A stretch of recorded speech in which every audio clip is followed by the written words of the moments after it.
Alright, let's see here. Reduce the volume of the music. Maybe bring this mic a little bit closer. There we go.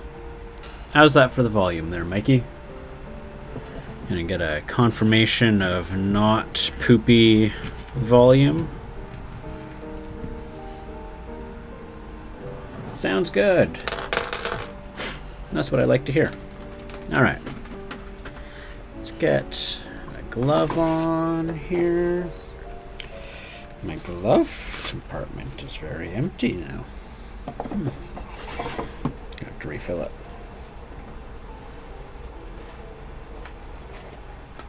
I can see I've got some kitties that are anticipating an early lunch. Kitties, you'll just have to relax.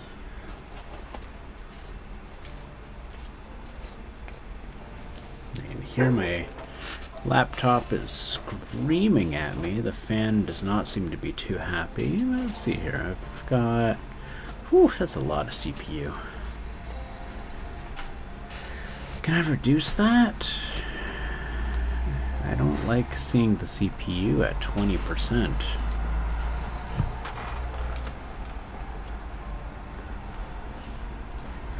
Let's see here. Let's look at the stats. It's like something running in the background. No, that's not what I want. Like...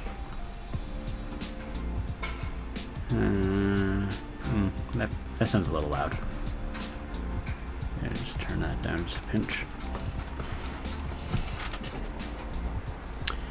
Sorry about this. I'm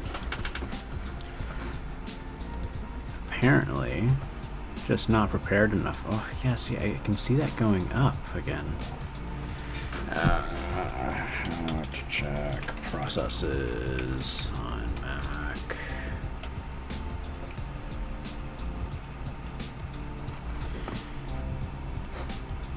Just gonna ban a few names real quick. Yeah, go for it.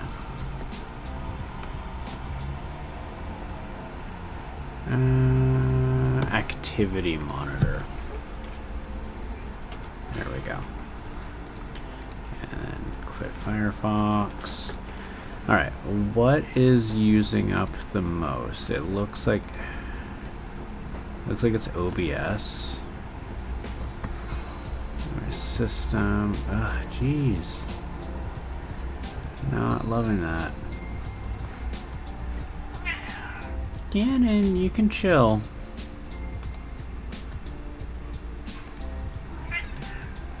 Yeah, Gannon, you can relax.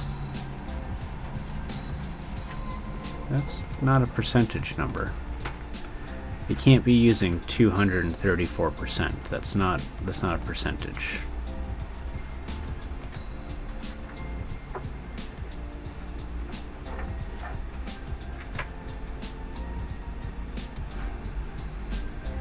Are not real numbers. Alright, so it's back down to 25. Oh my gosh, Gannon. You will survive.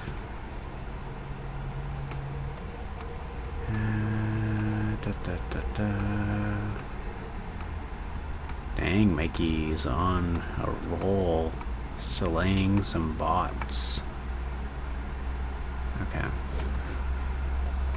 How about you? No, I don't want that. No.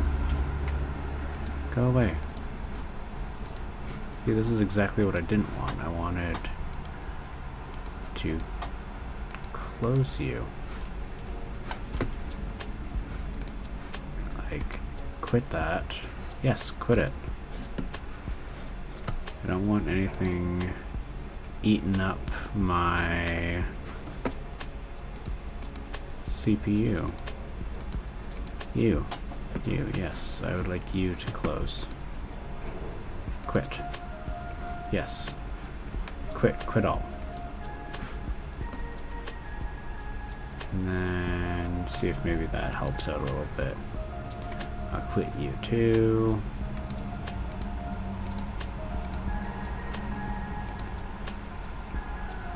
Yeah, that looks a bit better. Can I quit you?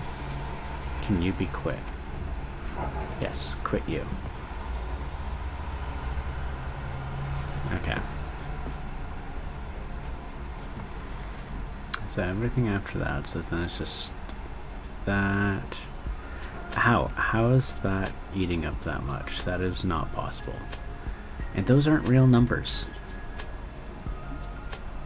I don't know what to say here. Like, quite literally, it's trying to tell me that OBS 64 is using 262% of my CPU, which is impossible. Like, feels like my Mac thinks it's an anime. Alright, and then I'll just close that off. Cool.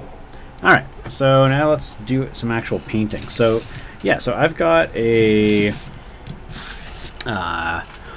new friend out in the neck of the woods here, Fiddlewort, who me and him are going to be playing some Grimdark Future, which I'm super ecstatic about.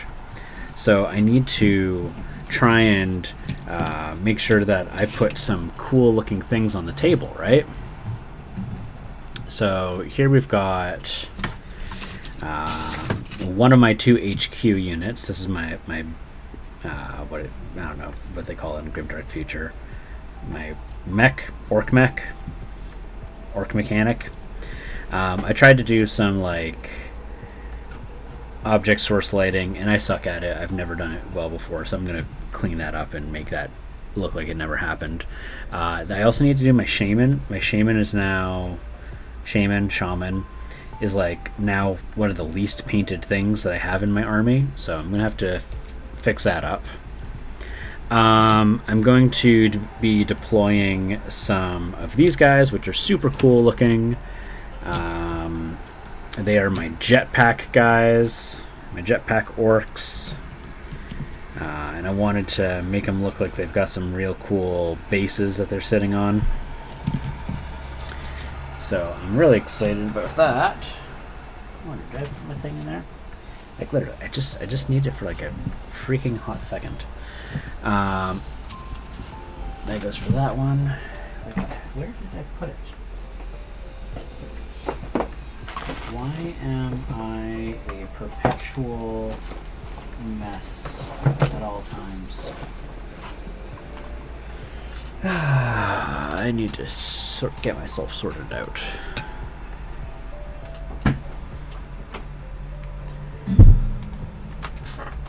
Project office cleaning will commence today when I have free time. Yeah, so gonna be doing that. Let's prime Ganon. Don't be a jerk. Go away. I know all you're doing is begging. So yeah, so obviously because these guys are so high up, they're not even like necessarily like their center of gravity is like right here. So I had to increase the weight distribution on the bottom. Kitties, cut that out. You are fine. So yeah, so they've got little weights on the bottom of them.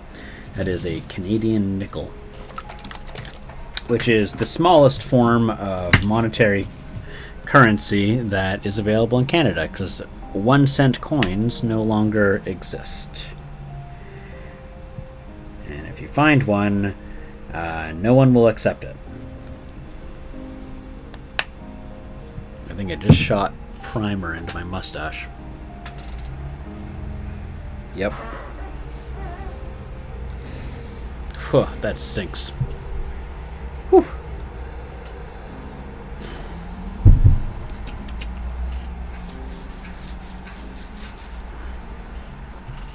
Alright, let's see here. Do I have some paper towel to wipe my brush off on? I do not. I'll be right back. Why? Okay, fine. You win. You win. You've broken me.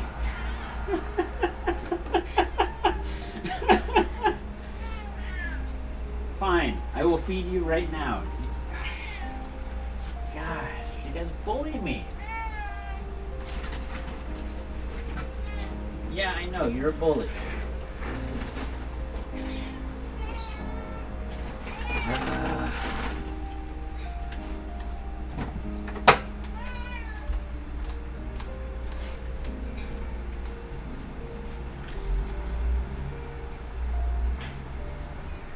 I know.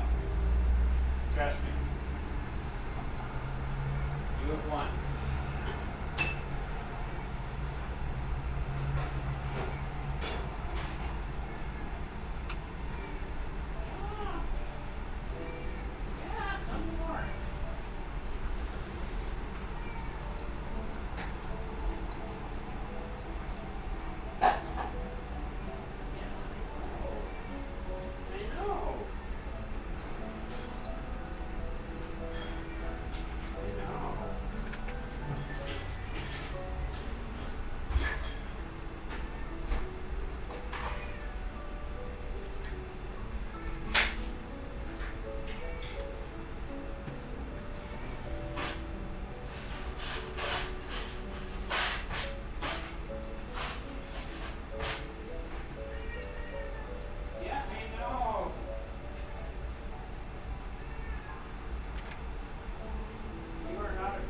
Princess right now.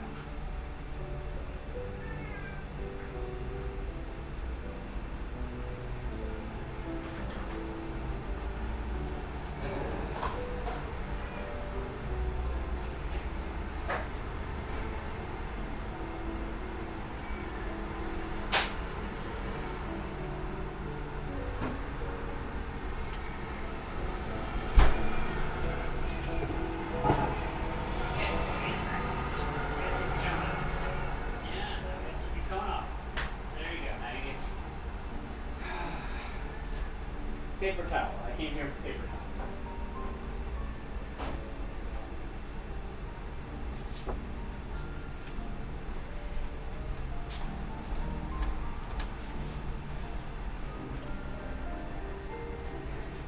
Have you ever seen a grown adult get bullied by two cats? My house panthers are screaming for meats right now too. Yeah, I'm glad that you like we can understand the struggle, Earhawks. Like, I'm sure you heard every bit of that. Like, I was like, oh, hey, I think I need to grab some paper towel. And, like, I could see them. They're staring at me through the doorway. And the moment I stand up, both of them, like, sirens. Wah, wah, wah. Oh, gosh. Like, they're...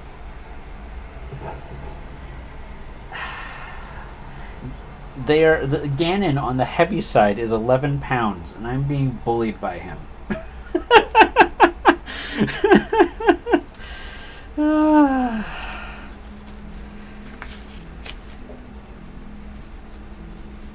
Like, the things you don't expect. And now he's all sweet with me. He's like, I love you, Papa. I love you so much. I'm just like, yeah, I mean, you sure don't act like it. Alright, now I need to go put Zelda's cone back on. She's probably finished eating. I will be right back. Just a second.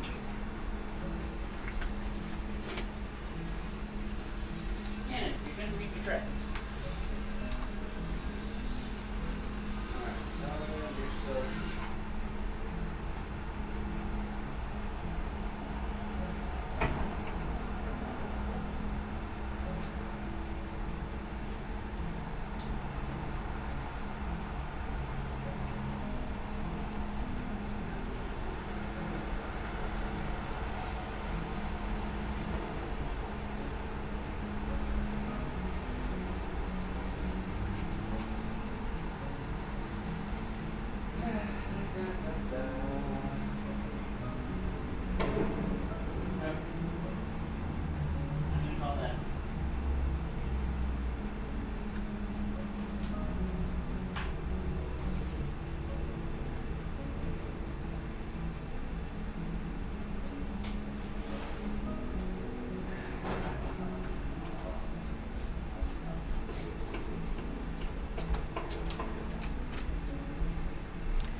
Alright, now maybe I can paint. Now I can maybe grab brush. Move brush, paint with brush. Alright. Clavicus meets, Papa, meets. Yeah. I'm seeing a whole bunch of people are in here. Hello, Wombat Combat. Lovely to see you. I love you. You have the meat hands. You bring the meat to my face. Yeah. It happens every time. I feed him, and then he's like, I love you so much, Papa. And I'm just like, Ganon, you were just threatening me. He's like, it was because I was hangry. Don't pay attention to it. My hanger isn't my real words. It's like, that is the most truest form of you, Ganon. It's your hanger. Anyways, yeah, so I'm just going to prime up this cork, because, I mean, it's super absorbent, but I just want to make sure that, like, the paint, I mean, realistically, paint is, like, the cork will deteriorate before the paint, like, rubs off the cork, but it's just kind of to help, like, seal it, maybe give it some more stability to it. Just lay it on real thick. But how is everyone? I'm so glad to see so many people came in. I'm so happy to see that. That is exactly Steve French too. I love the names of your cats. Oh gosh. Yeah. Yeah, no, in the good news, because Zelda is on antihistamines again, because we took her to a pet dermatologist, she is doing so good right now, but we don't want to keep her on antihistamines. What we want is for her to get allergy therapy treatment so that she's just got no allergies anymore, or that she can tolerate her allergies, identify what the allergy is, you know, all those things, right? Because for pets, antihistamines can be really hard on their liver. You don't really want them to be having, like, you know, a decreased quality of life, like trade one problem in for another. So that's what we're trying to do for the kitties. Waiting on the super typhoon. Oh, jeez. Oh, no. Well, hopefully everything's okay. Earhawks. Hopefully it's not anything too terrible. Or that it passes through quickly and causes minimal damage.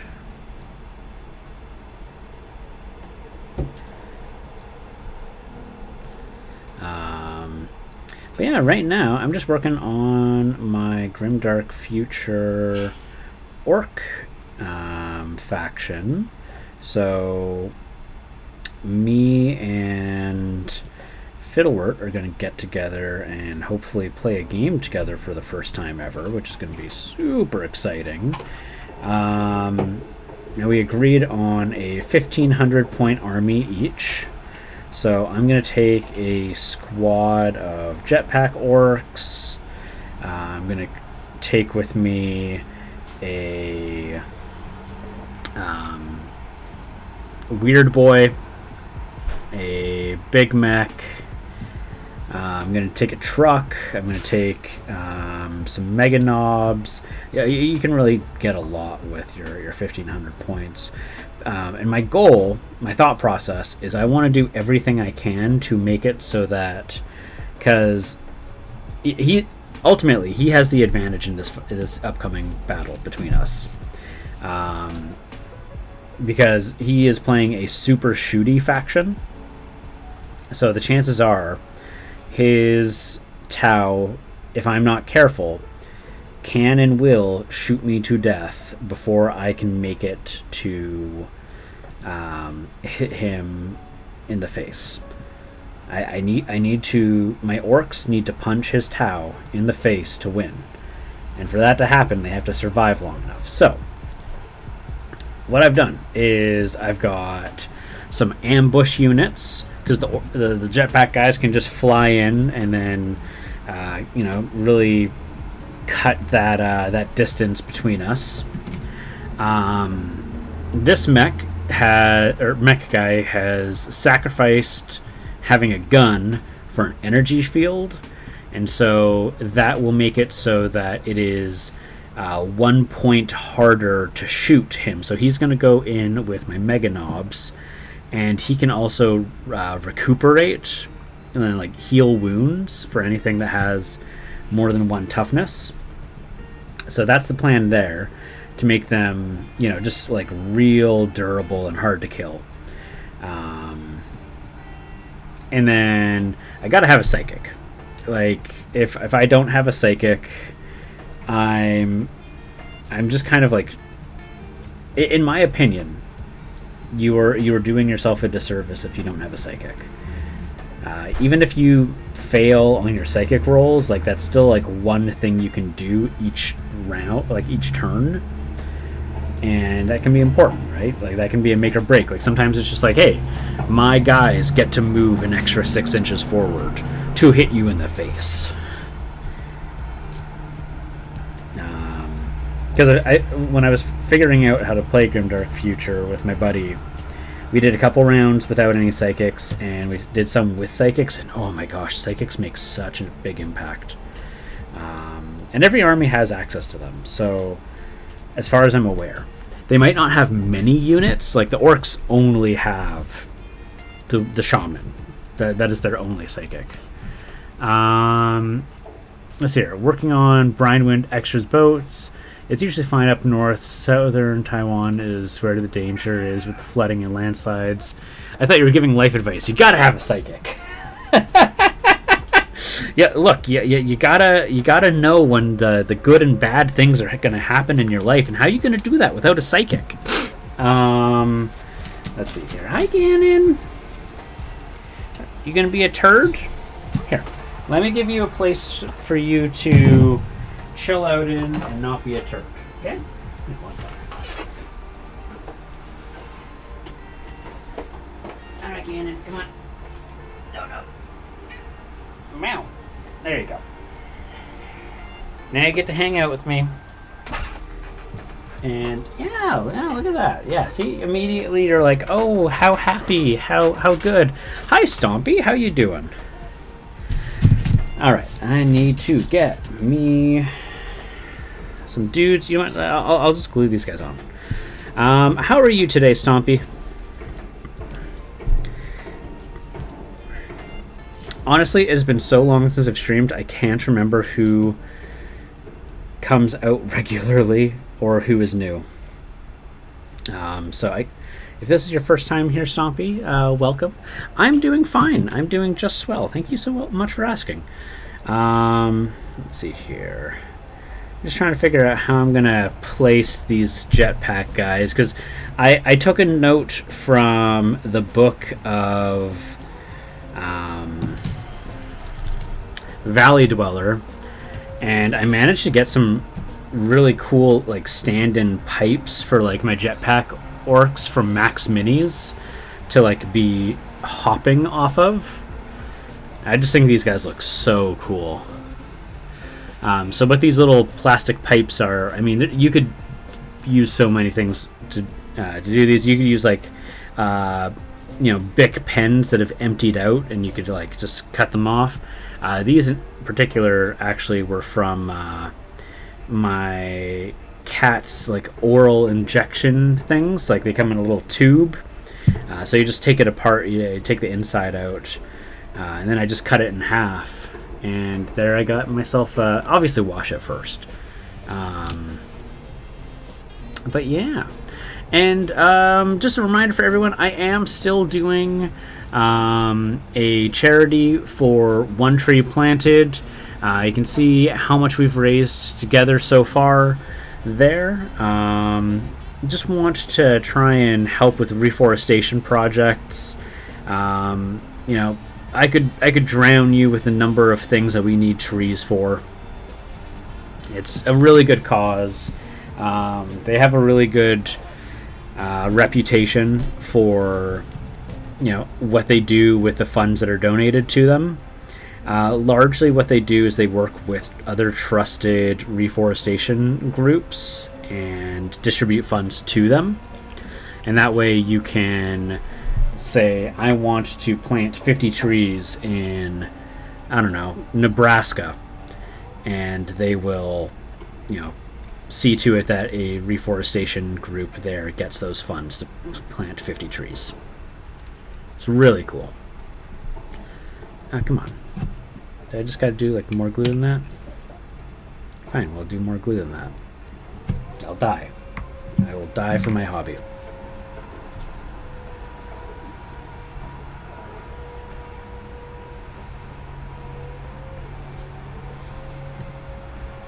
So just gonna hold that there.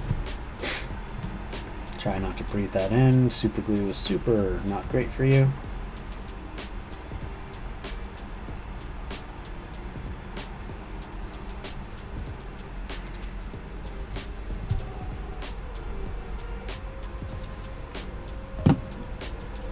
Does this one not have the coin? That one doesn't have a coin.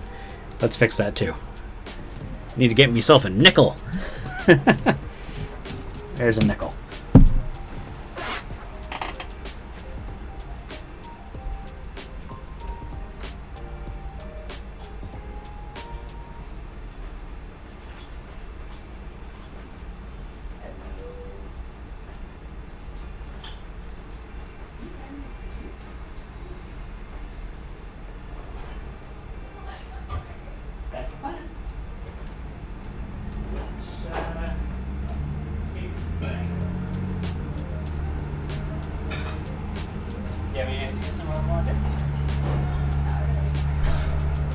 Okay, well, we'll start with this.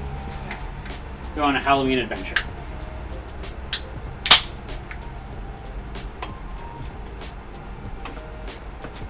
Okay, so, here we go. If you don't have washers to glue on the bottom of your bases, you can always take the absolute cheapest currency of coin that you have and turn it into a weight. Because that's what I do, because I'm too lazy to go buy washers. I mean, 5 cents a model's not gonna put a hole in my belt wallet. Why'd I say belt? Clearly, I've gone mad. But there we go. Money! We need more money! Alright, let's see here. And let's stick that there. Come on. Do it! Do it now! Ah, jeez. Okay. Just more. Just everywhere.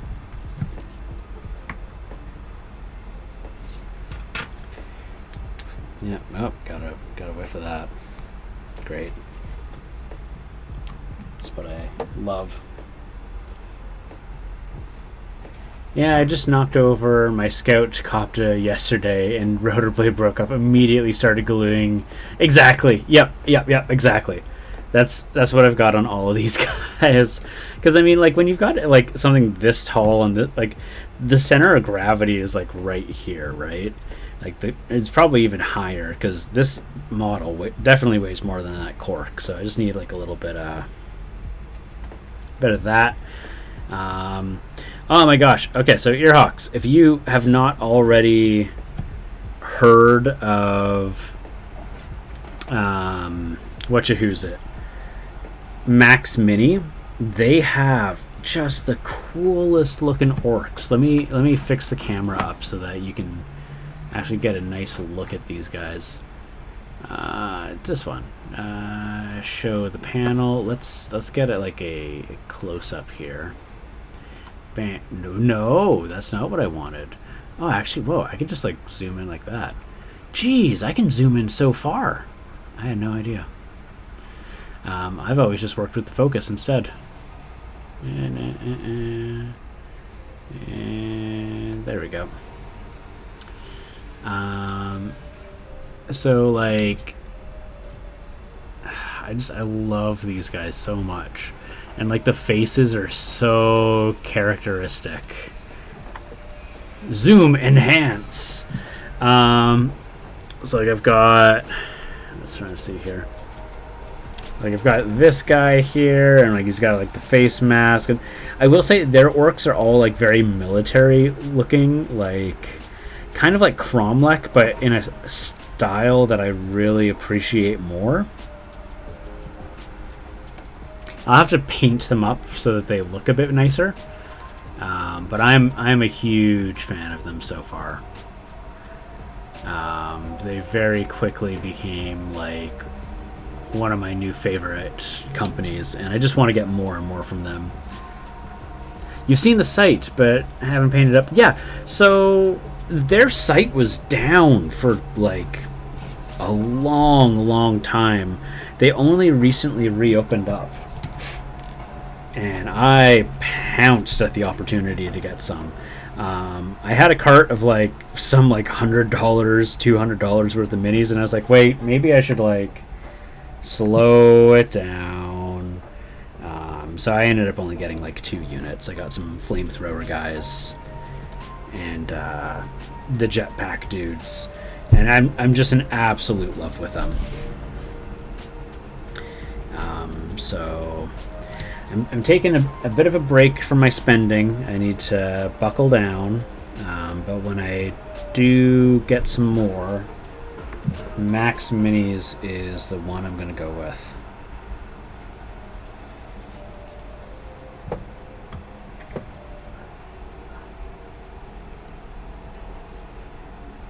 Maybe I can convince one of my friends to get them for my birthday.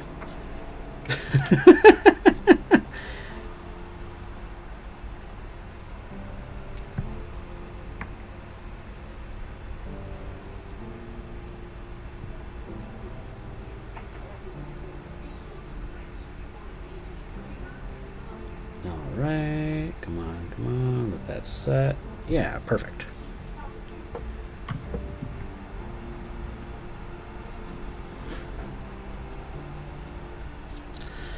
Yeah, I mean these guys are all kit bashed here. I've still got to paint those ones up, but all right, let's get some texture. Get some texture base going. Looking now, yeah. Just search up like orc, and you'll find some really cool stuff.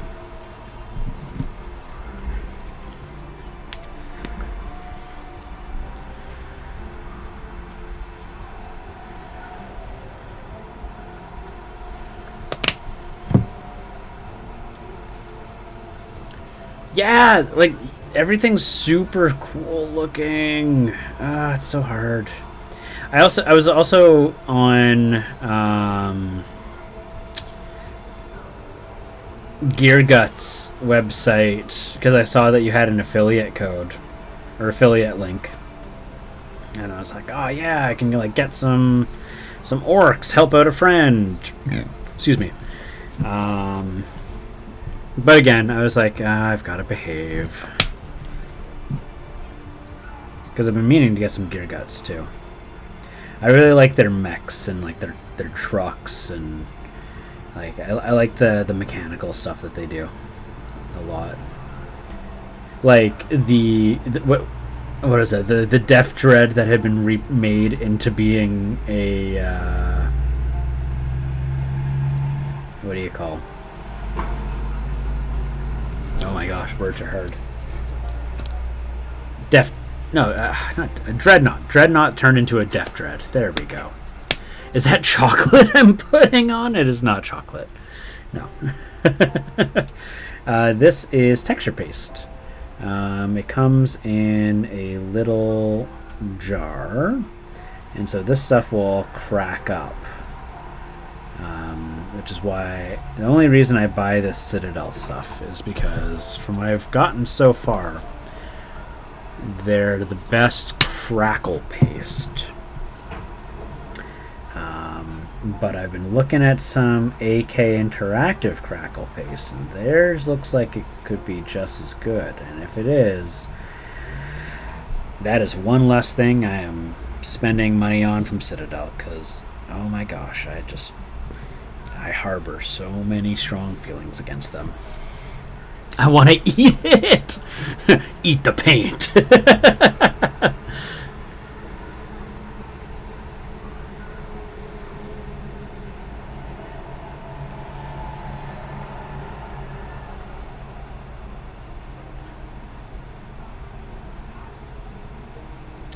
Oh yeah, no. Their minis are super affordable. I got my squad of dudes for like $34 Canadian. Like, could you imagine like getting a squad of jetpack guys like orcs for like $35? Not a chance.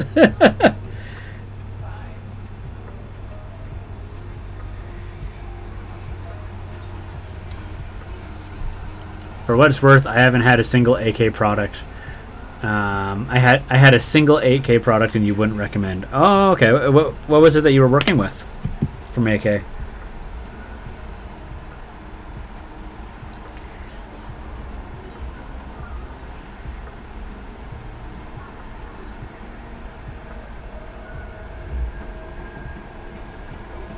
I think it was AK Interactive that did the super poor taste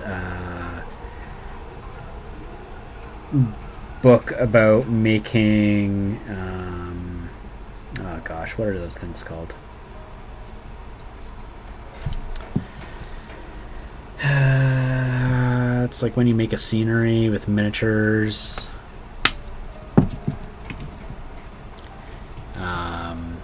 They made a super poor taste book on how to, and like it was just full of like the book was intended to make dioramas, like how to do dioramas on sensitive subjects, and they just botched it real hard.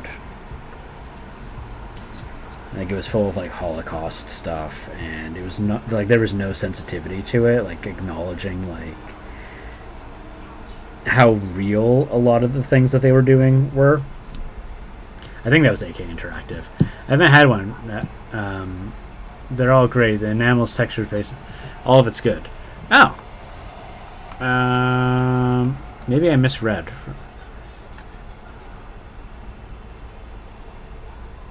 Oh, you haven't had a single AK product I wouldn't recommend.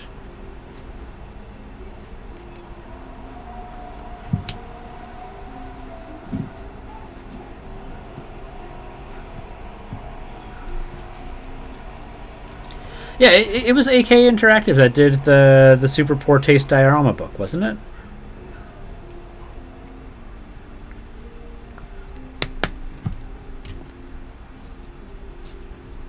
Like there was a lot of backlash within the miniature hobby community, rightfully so, over it.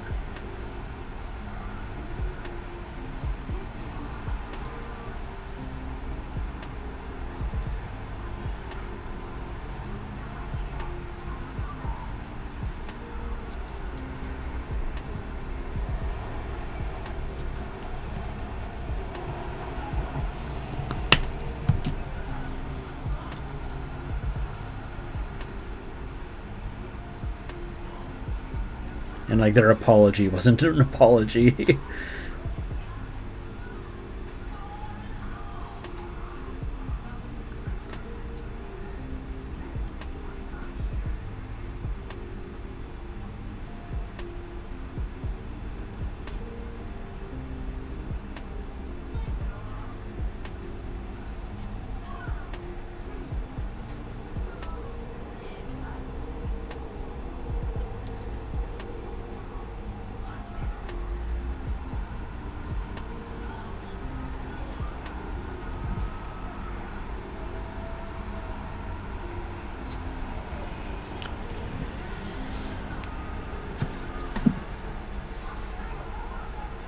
Yeah.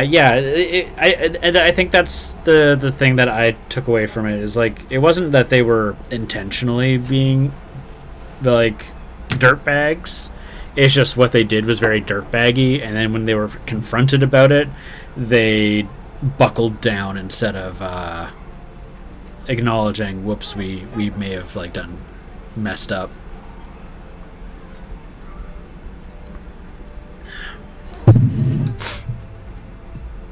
Okay, so I've done that. I'm gonna wait for that to crackle up. In the meantime, I should probably get this guy some more base coats on him.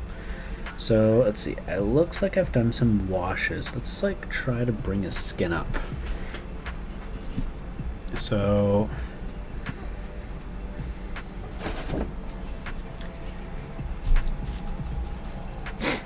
I could use my wet palette today, but I'm not going to. Because I haven't used my wet palette in weeks, and I'm going to have to clean it, and I don't want to do that right now. So dry palette it is.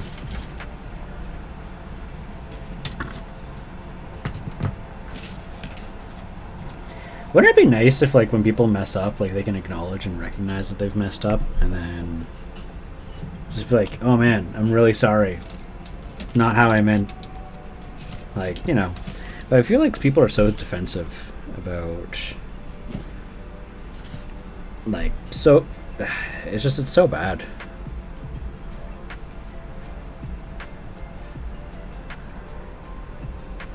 Let's see, can you guys see anything I'm doing? Probably not.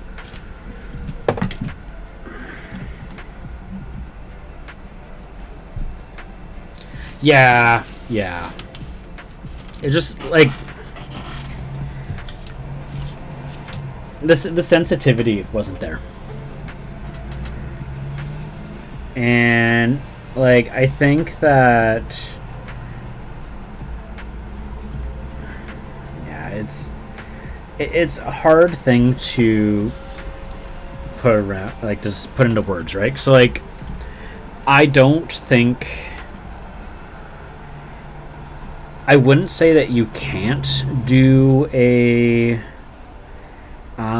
diorama like that, but I like, because it would, like, you know, if we were to put it in a museum and it was to be educational, right? Like, it's like, okay, well, yeah, this is a representation of some of the things that were going on there.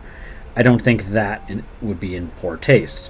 But to use that scenery as, this is how to do, like, shading in your diorama, that's incredibly poor taste, right? Yeah, sure thing, Mikey. Thanks for hopping in. It's nice just getting to see you. I see your name there. Thanks for taking care of some moderating too earlier with killing some hate raid bots.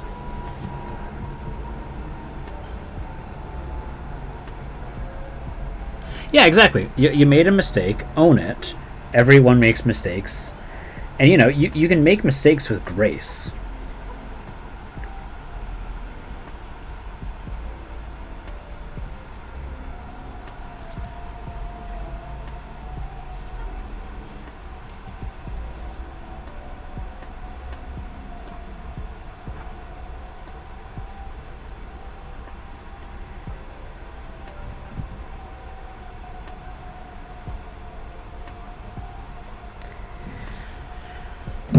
It was like what was happened with the Olympics. What was it like? Didn't the prime minister in Japan, or like the coordinator of the Japanese Olympics, like make a Holocaust joke? And it's like, guys, like, have you forgotten what side of that war you were on? Like, incredibly untactful. Like, just so up their own asses. No. Dude, it's totally cool. We do the same thing in Canada. Yeah, no. It's like, yeah, no, sometimes means yes and sometimes means no. It's all about the context. But yeah, I see what you mean. Yeah, no, I agree. Yeah, totally.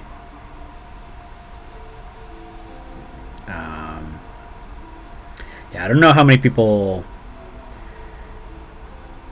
knew about what happened at like on day one of the Japanese Olympics. I didn't see anyone cover it in the news, which like they should have.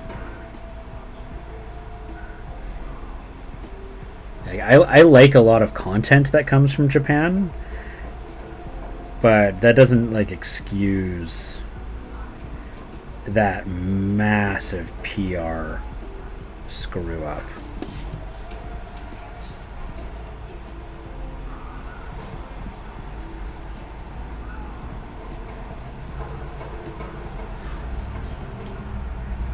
Oh, did it? Yeah, no. You're good. I remember when I came to the realization that I say yeah, no all the time. And I was like, oh my god, like, why do I do that? Like, it makes no sense why I talk like that. I couldn't figure it out. Not for the life of me.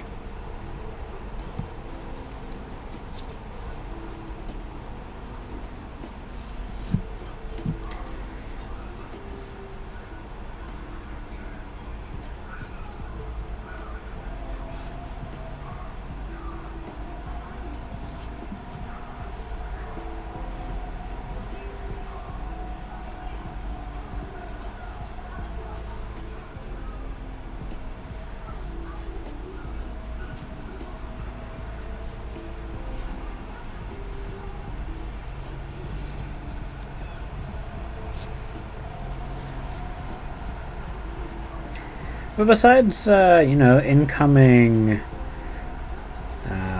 Storm, what else you got going on right now, Earhawks? Got any cool projects that are in the works?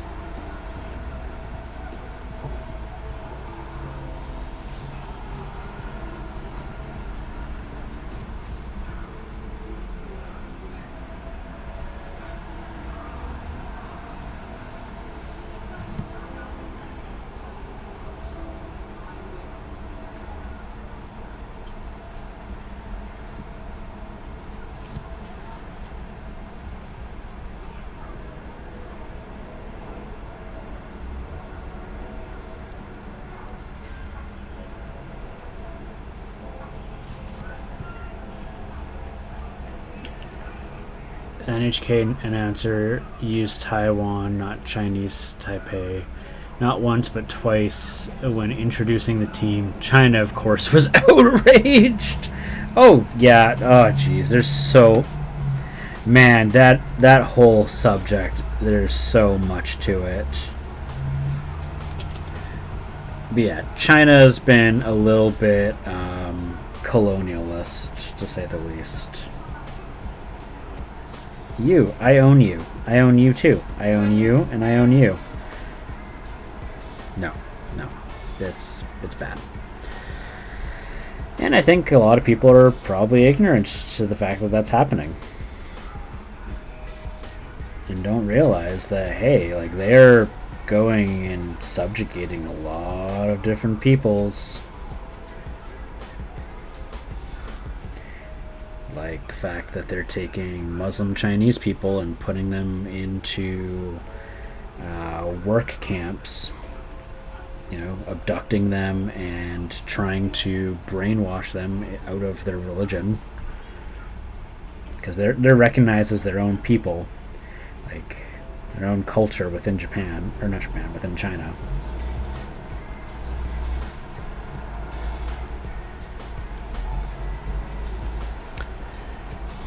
Yeah, I have to set aside the squig buggy again to work on for stuff for October. Can't disclose anything yet other than they are big. Ooh, that's exciting.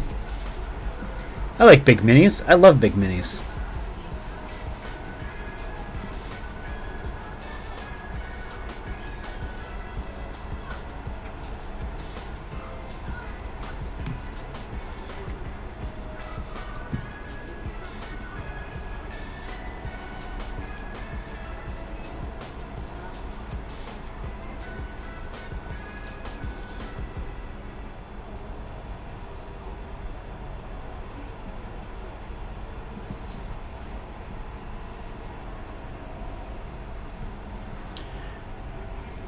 Re-education camps. Yeah, exactly. Like, it's so messed up.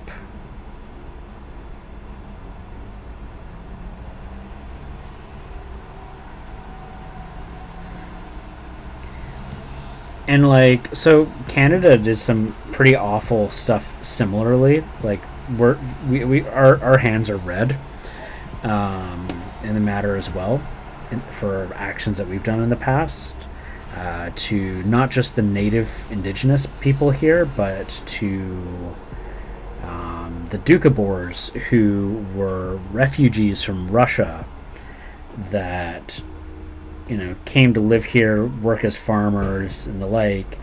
The government of Canada abducted the children and sent them to re-education camps where a lot of kids died. But when news came up of the mass graves for children, like native indigenous children,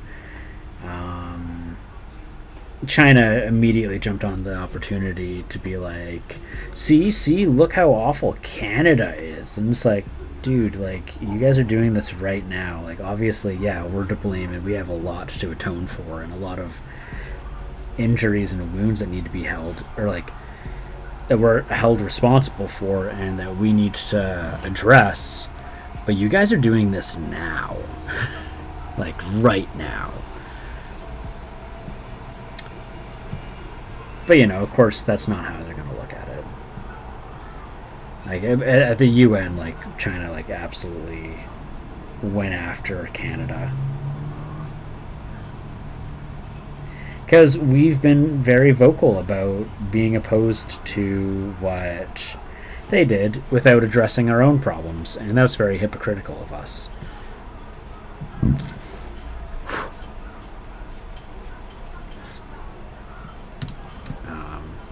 Yeah. Yeah, exactly. It's... and you probably see so much more than I do, too. Given, like, that's much closer to home than what we're facing, or what we see with our eyes. So, let's see here. I need that thing that I use to base skulls with. Oh, Dandy, you're so cute.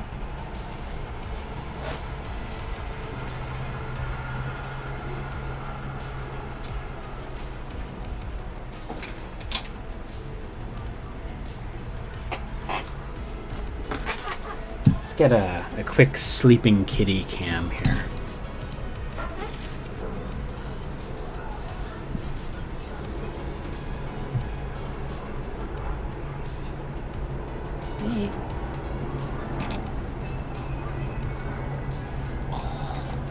You let me rub your belly.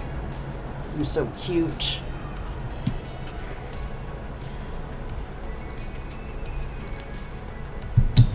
Let's see if I can... Yeah, he's just really cute right now.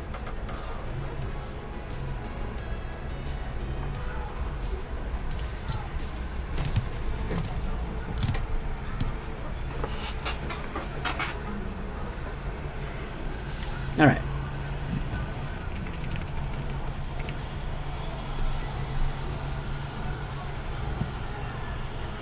Oh, I need to do the feet.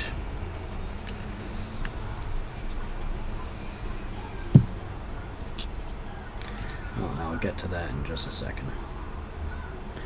Let's do that there.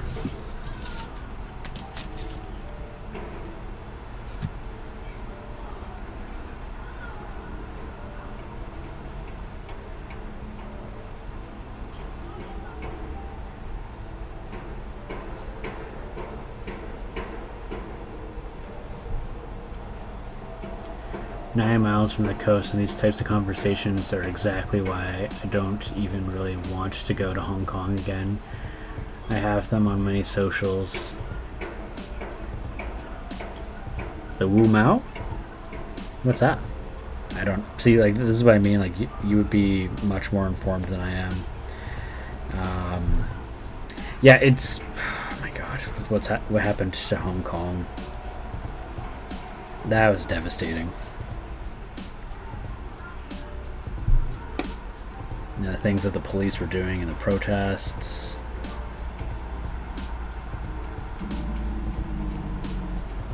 Like, there's no freedom there anymore. I use that word very reluctantly because, you know, it gets so overused that I think it's lost a lot of meaning. Just like with how often you see, you know, a lot of people just go like freedom, freedom this, freedom, like, oh my gosh, it's like the word has an actual meaning. Like, please use it. Stop using it to describe French fries. But yeah, it's a tragedy. Here, I need to move this up here. Sorry about the shake there. I just want to make sure you guys can see the horn I'm working on, or the like big skull.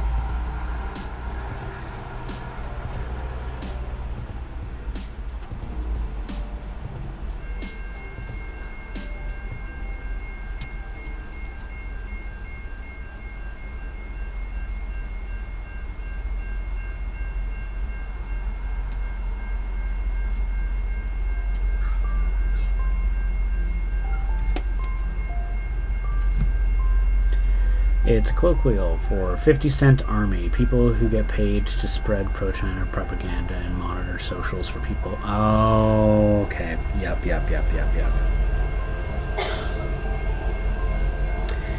Yep. That's frustrating.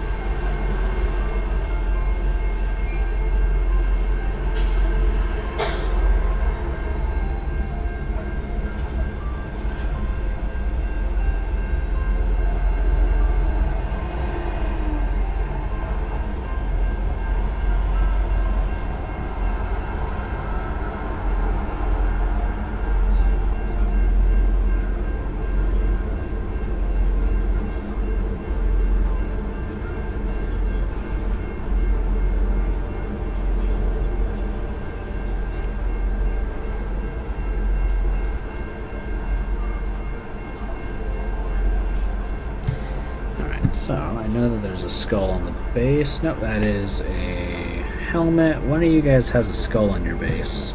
And actually, one of you has like 3 skulls dangling on your legs. Which of you is that? No, I know I have one that has 3 skulls dangling from his darn legs. Where is he? There you are. HK's security law applies to any foreign nationals, so jeez.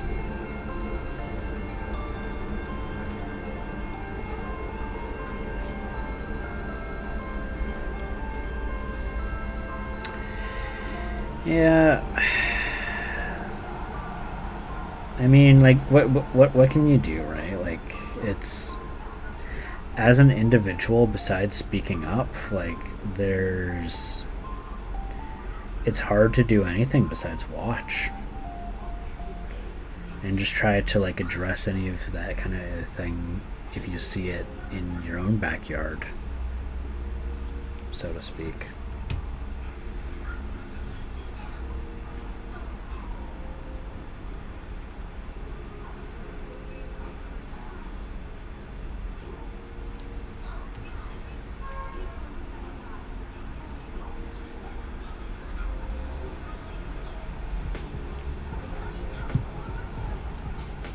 Okay, now I know one of you has a skull. Here we go. Found it.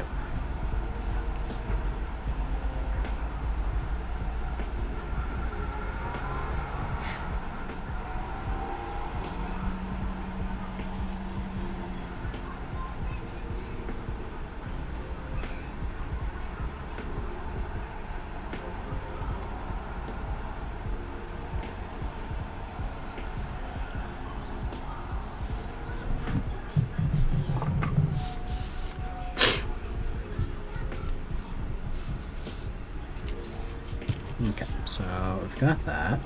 Let's do this guy's rags. I like doing kind of a raggy color, kind of like what I did with these pants.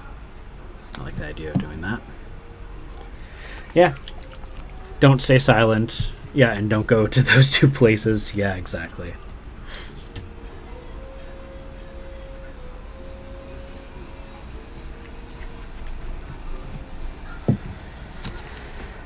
Yeah, it sucks when those are like the only real options available. But frankly, it's kind of the truth. Oh man, I got to see a conversation or be involved in a Facebook conversation with someone who was very pro-government there, and the amount of brainwashing, like, it's quite funny. Like, it's not funny, but it's just like you went to school in Canada. Like you went to college in Canada, you went to university in Canada, like, and the level of like nationalism. And it's like, well, why didn't you go to school over there then? Like, it was so great. Like, why did your parents send you to another country?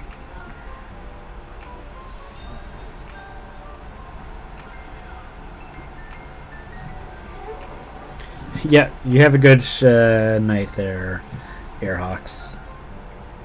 Sleep tight, have a good night, and hopefully the storm doesn't wake you up.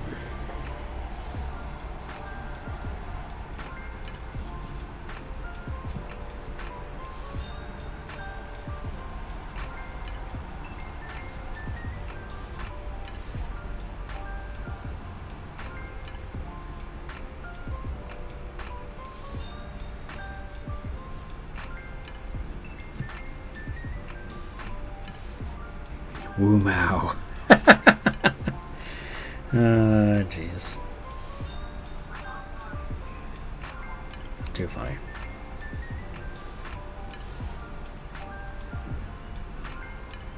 Oh, tragic, really, but also funny.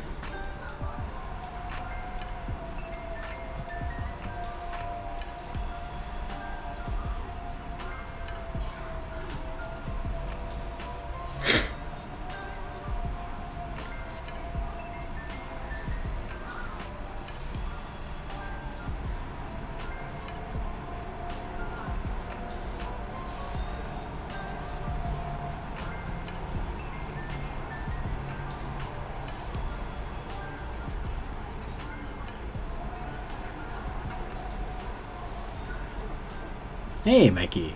Sorry, I think you said at the start of the stream, but what are these minis for? These are for a game called Grim Dark Future, which I'm going to be playing with another local online content creator this week. Or not this week, next week. On the 18th, Fiddleword. So, these two are my hero units, which means they get to tag along with another squad of guys. This one's got psychic powers, and this one can make it so that him and his friends are harder to shoot, as well as... ooh, that's loose. He can recover people, so he's almost like a medic. But yeah... But they're definitely not for some game that involves like large hammers and like a number followed by like a K. Maybe it's for kilos. I don't really know. Some weird English company called JW, I think. I don't know. I haven't heard of those guys before. But what I'm going to be playing is a game from a small, passionate group of people that understand concepts like game design and balance and first and utmost fun.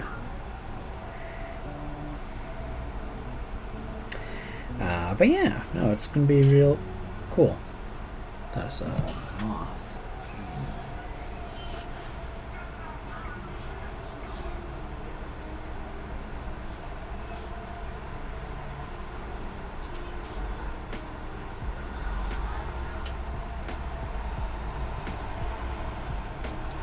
But yeah, I think it's a fun little game. It's gonna be the first time I'm gonna be going against somebody who has his own army. Yeah, I did see that. Where did it go? Darn it.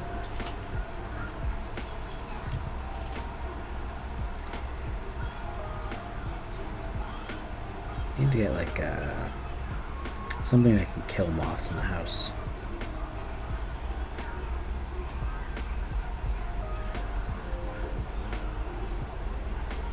A bunch got in the closet and made babies. Need to figure out how to kill them all.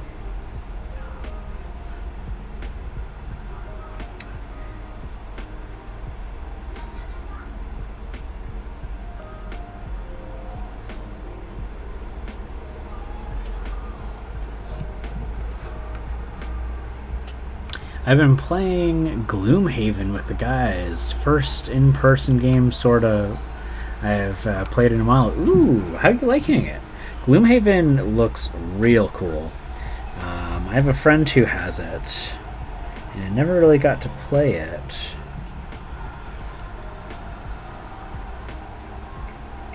Now I'm starting to realize that the thing that I thought was a moth may have just been a reflection of light in my glasses. Embarrassing.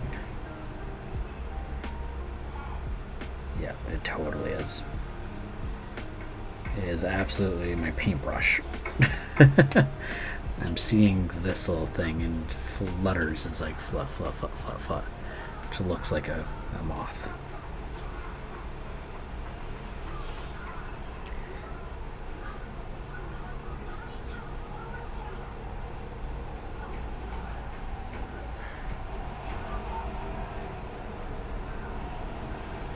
I feel like this is not the shade that is going to dry to be, unless this like gets a lot darker when it dries.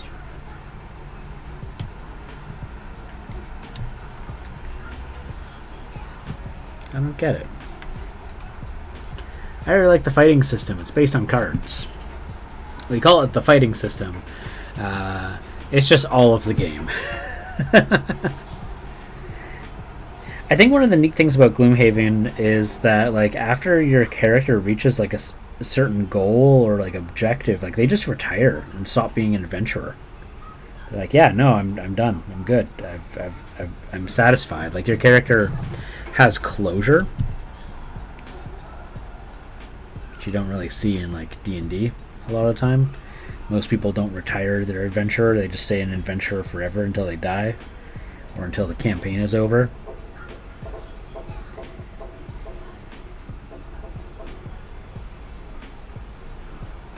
I thought that was neat.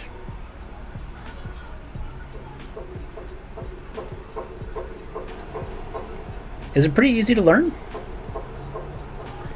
I know that it's got like a solo mode that you can play. Had a character who finished his arc halfway through the campaign. Yeah, and then you just the character just retires. Is how the rules say that it goes, right?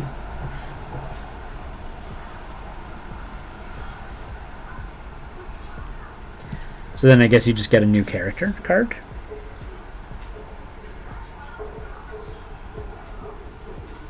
Gotta brush that underwear.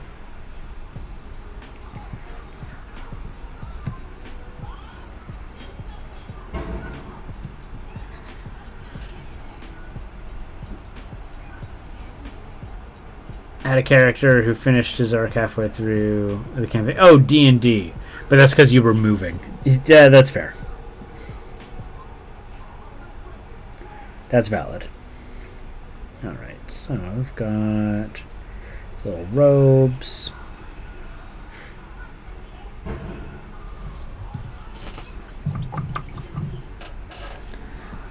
And then going to let that dry off, and while I'm letting that dry off, not heavy ochre, I need heavy gold brown.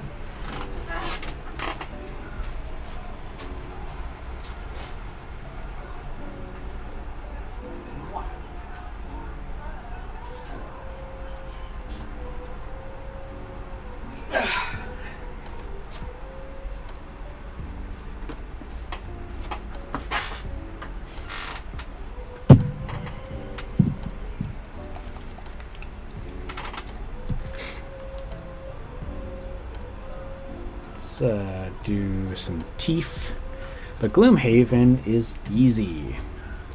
It actually eases you into it. Each of the new missions give you a new mechanic. Oh, I like that.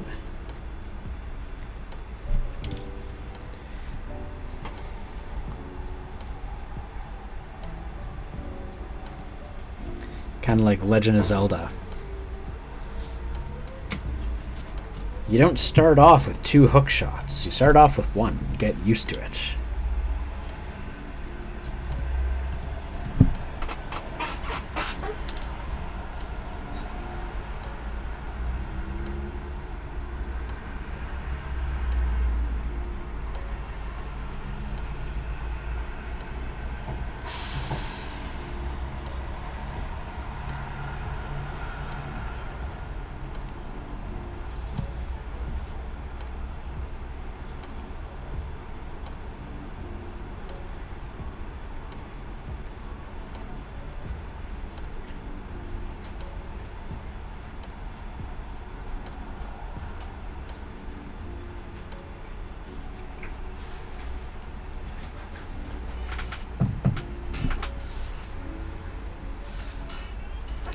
Do I need to change how the camera is? I think I kind of do. This part. Darn you. Stick in the tack. Oh, Cannon, you're so cute when you do things like that. Just adjusting himself.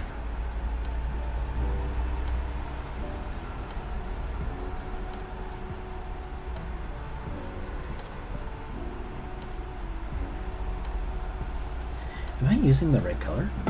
Yeah, it's the faded khaki. I think I'm using it too strongly, though.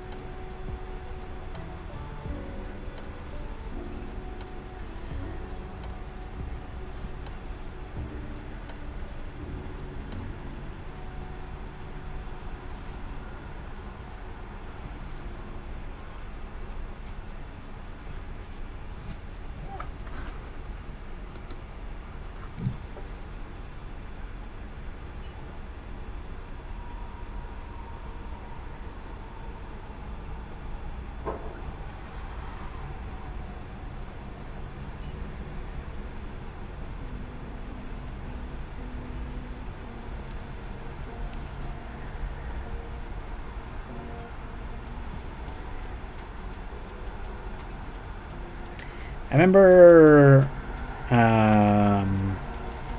Mr. Gruffy Bears was saying that he was getting back into Warhammer again. Do you know how that little adventure has been going?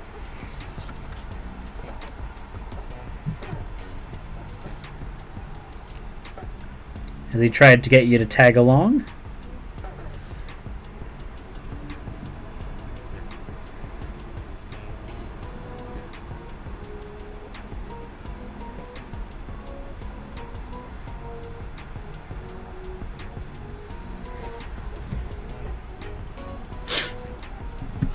Nah, not part of it, the Warhammer crew. Valid. Valid. Oh, you know what? I did use the wrong one. I think I was supposed to use this. Was it the green ochre? No. No, it wasn't the green ochre. Maybe it was the green ochre. Was I supposed to use the green ochre? I mean, they're basically the same color.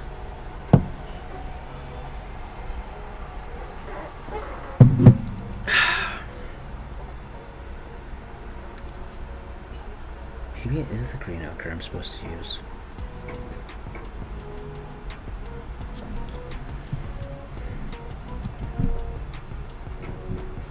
Too hard to tell. I need the blue.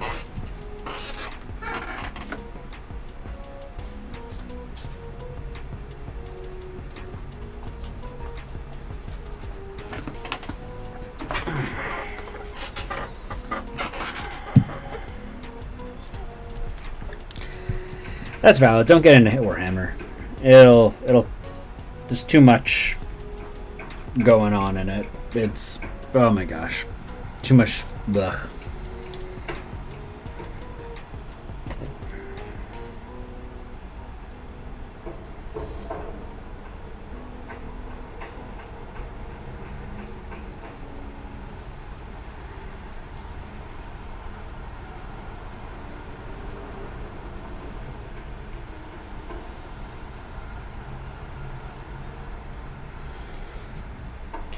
Alright, so he's got his little gaggles. Galgy goots. Ah, gosh, I keep doing that. I need to, like, oh my god. Okay. Anyways, whatever. I should do his boot. He's got a boot and a single sandal. There's, like, so much going on this mini. Okay. I'm going to... Clavicus! Too much heartbreak and betrayal. Exactly, yep.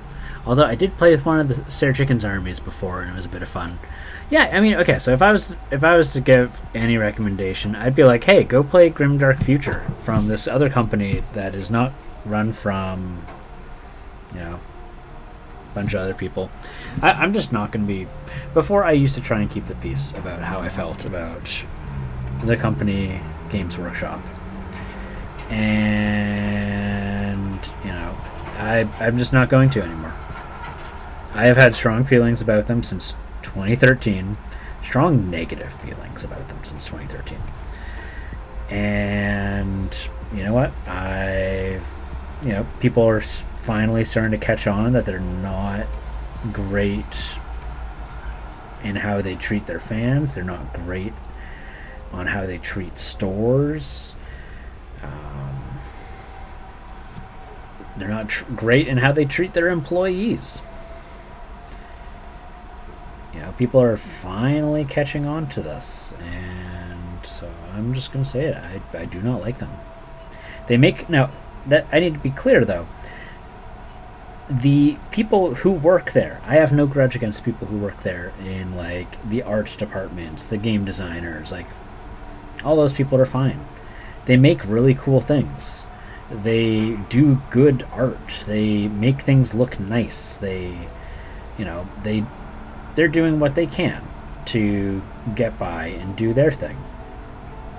Nothing against those people. What I have a problem with is the corpos who decide, hey, let's send cease and desist letters to people who make fan animations on YouTube.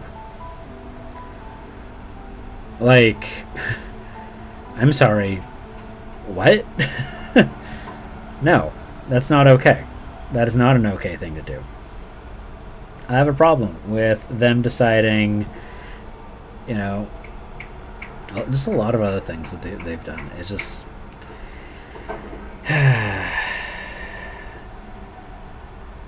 not okay. And how you doing, Clavicus? Lovely to see you.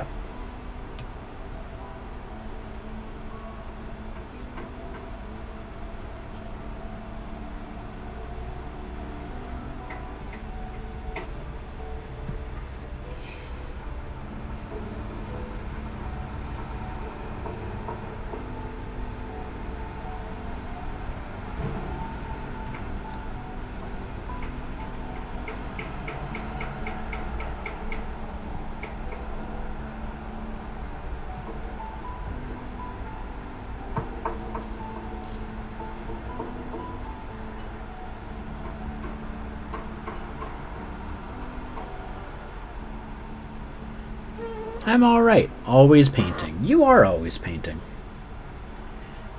That you are.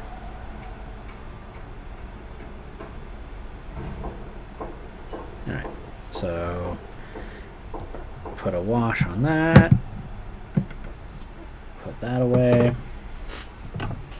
So there's a subscription that I got that sends me things from this company that I've never heard of before for real cheap, and I really like it.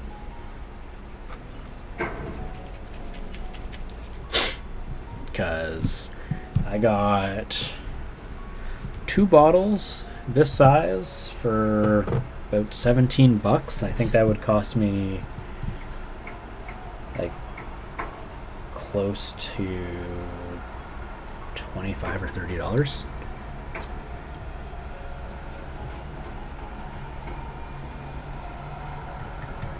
It cost me at least $20. Not 30. Probably like 20, 25.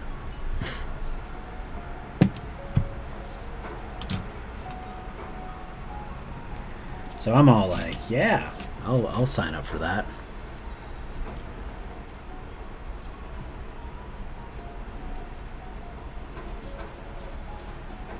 Okay, so now we're gonna just lightly brush on this stuff. This brush is not wanting to keep a point. Very much wants to not keep a point. Do I have something that can like keep a better point than that? Yeah, this one will work.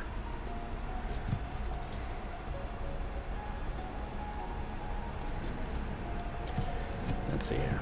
Since I'm just going to be doing this, we're just going to go here. What are you painting? What are you perking today? What are you painting today, Clavicus?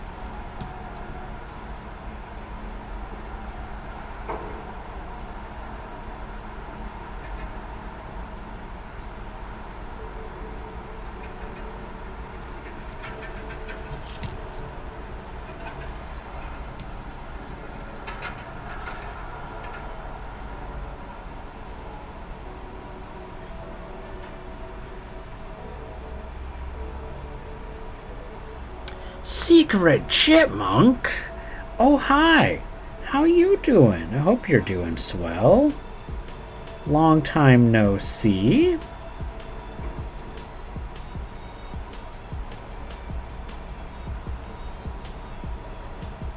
I hope everything's... Oh, not Chipmunk. I always want to say Chipmunk. It's Chickmunk.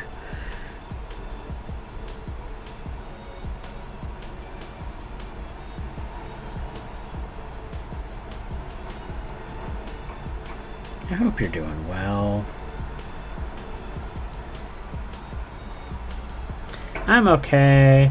Oh no, you're in a ton of pain? So sorry if the next 30 minutes get weird about to take my pain meds. Yeah, no. Go for it. You take care of yourself. Priority number 1, you know.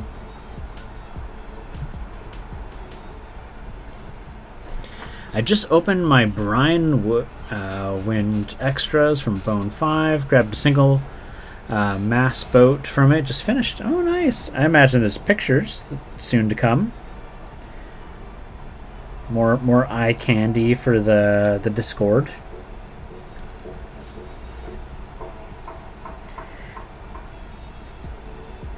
I'm trying to be more present in other people's Discords as well. I'm sure you've noticed I've replied and reacted in other servers.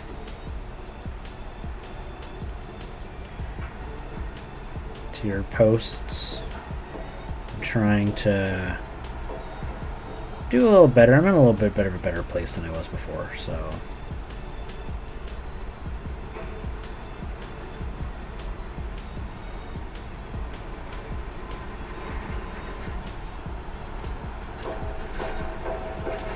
So with the technique I use for bones, I'm totally okay that like if the brush gets a little bristly and like leaves recesses and stuff, I actually want that because I'm trying to create a little bit of a bone texture.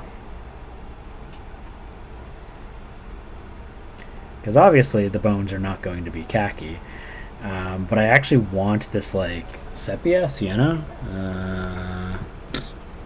I want the sienna to show a little bit and create dark recessed areas in the bones, because these are not bleached bones. They're not super clean bones. These are, like, nasty bones. Oh, good. Yeah, shortly. Yeah. Good stuff, good stuff. Yeah, no, I think the only other streams that I would usually see you in, Chickmonk, I haven't really been attending as much recently. With Earthisia Creations, she usually streams while I'm working, and now that I'm like in a supervisor role, I can't really attend Twitch streams very much while I'm working. Shocker, I actually have to, I have to do my job. So, work.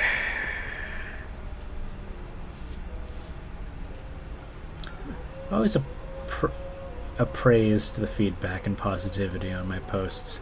Even though I don't always get it, it helps. Yeah, dude, okay. First of all, I consider you a much better painter than myself. But as a follow-up, I also deal with imposter syndrome, so I don't even think of myself as a good painter. And, like, despite the fact that, like, I can relatively, reproduce, like, good... I have a hard time saying good. Relatively good... or, like, good enough minis, like, oh, thank you, I appreciate that. See, and I think you're a fantastic painter, but like, nonetheless, like, every time that I paint something, I might be happy with it, but I'm like, oh man, that was like, I don't know how I managed to get that together. So if you're saying I'm a fantastic painter, you're just a better painter. That's how that goes. Let's see here. So I need to stop avoiding that foot because I keep forgetting about it.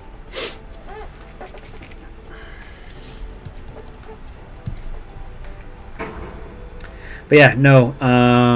Gosh, I haven't like posted to Instagram in forever, and I kind of like want to.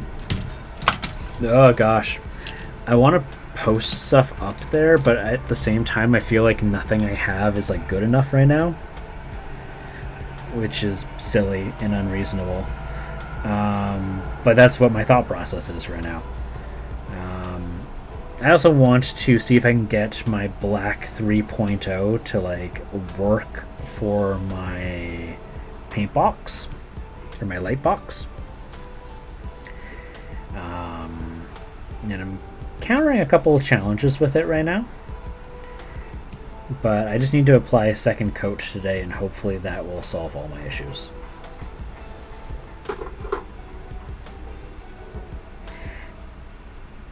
Yeah, no, imposter syndrome, like, everyone deals with it, right? Like, there's so many times that, like, in the middle of a project, I'm just like, oh man, this looks like garbage, this looks dumb, like, this looks like it's made of like Cheetos, or like corn chips.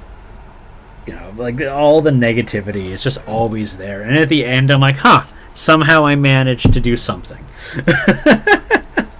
But like, there's a huge endorphin rush when like other people appreciate or like have some kind of positive response to what you do. Like everyone experiences that. Oh yeah, imposter syndrome is the worst, and like everyone of like different,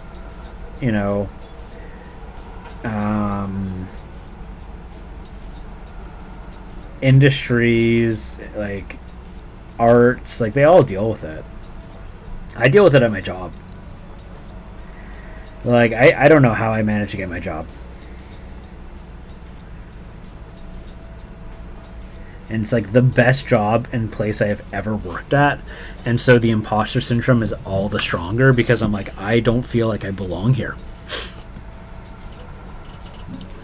Only started posting about 2 years ago. I still have to fight to post things, but I have a sort of after painting ritual that includes posting your pics. I'm glad, because I appreciate everything that you end up posting, right? Like, I think that the stuff that you do just always looks so good.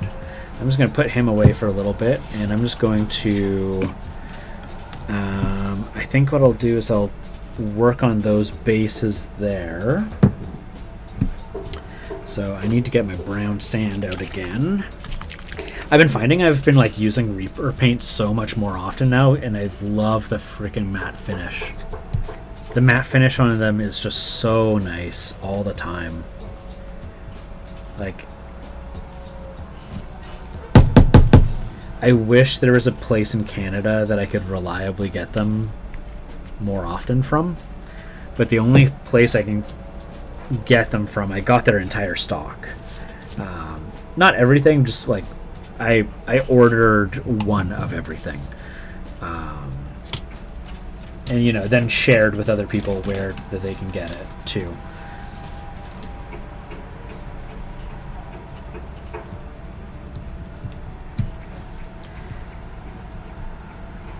So we're just gonna go through this here, paint this cork up so it looks like earth. I love this technique. Like, I went and got those like IKEA hot coaster things.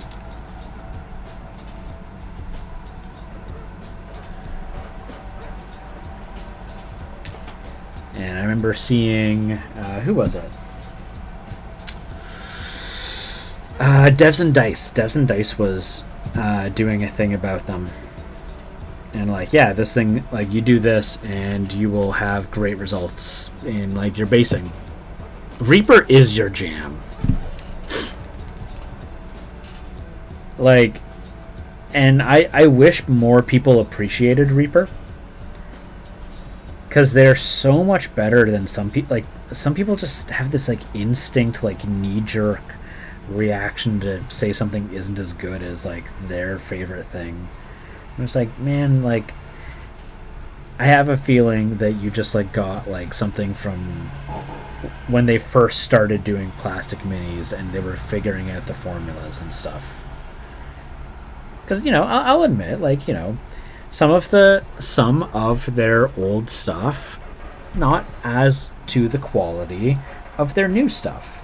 But that's because they were developing. They were figuring things out. They were trying to find out, how do I make the most affordable plastic miniatures?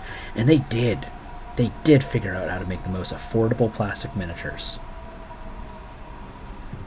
There's nobody that I have as much respect for in terms of mini making as like a community and a culture as Reaper.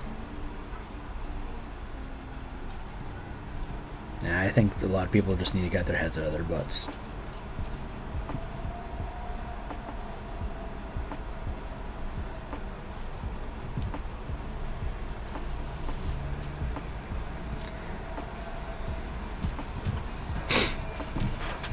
And they just keep getting better. That is exactly it, yeah. With their... the name makes me hurt every time I say it. But like, the name actually makes sense in this context. But like the Bones USA line, I don't have it on beside me right now. I have one, one or two. Like, it is a nice model. Like, the plastic's real good, and it's not terribly expensive. You know, it's not like a highway robbery. I wouldn't mind getting a couple more Bones USA models, but in time, again, gotta pay off the credit cards. Gotta be good. Gotta do good. Gotta do better. I have to not be a plastic goblin of just like, I'll buy all the minis. I am not operating a foster home for miniatures. I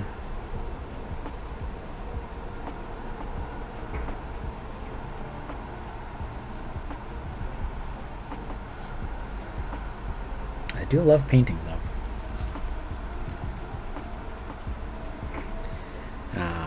one of the things I set out to do, specifically with my orcs, is I want all of them to be kit bashed with different brands. So yeah, there's some company that's like, you know, Goblin Workshop or whatever.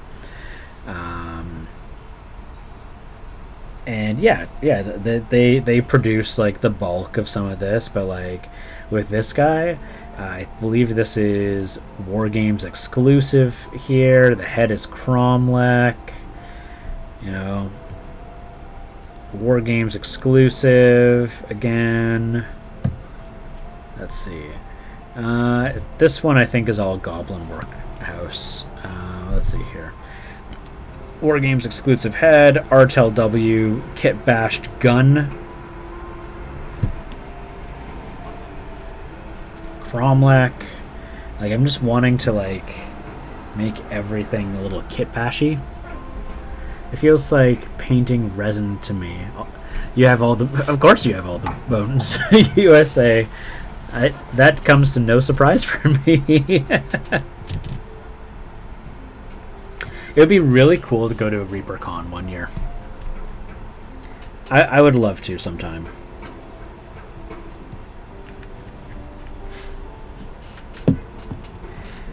I still need to paint up my sci-fi dinosaurs. I really want to use those dinosaur dudes for... what is it? Stargrave. One day. Eventually. I just got so much stuff on my plate, so... I guess I could probably, like, use my orcs for Stargrave, too. Pick whoever. Fun stuff.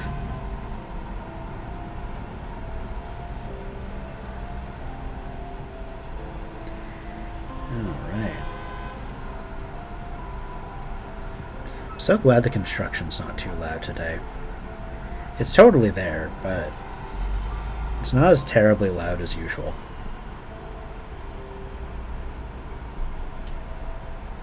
Hey Clav, thanks for coming and hanging out today, and everyone else who's here.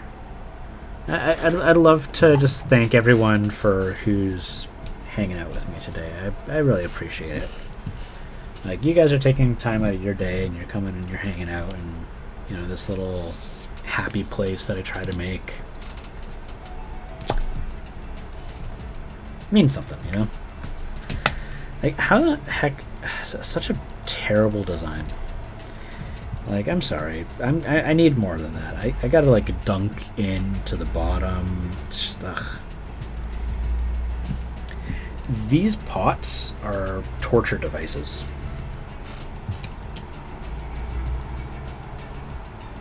It's no wonder people knock them over.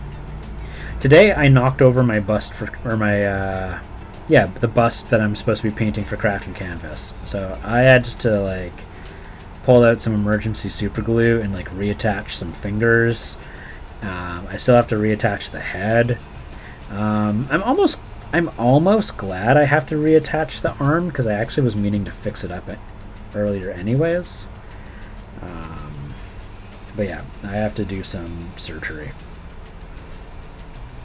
She keeps saying to stop trying so hard on the bust, but I just want it to look good, because I want to also, like, share it afterwards, like on IG, and for me to do that, I got to make it look nice.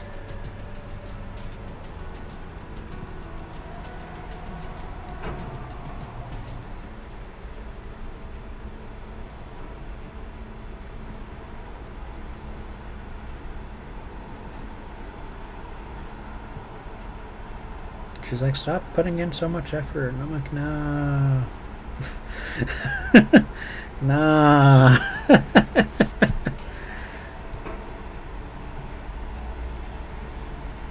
I must make it look nice.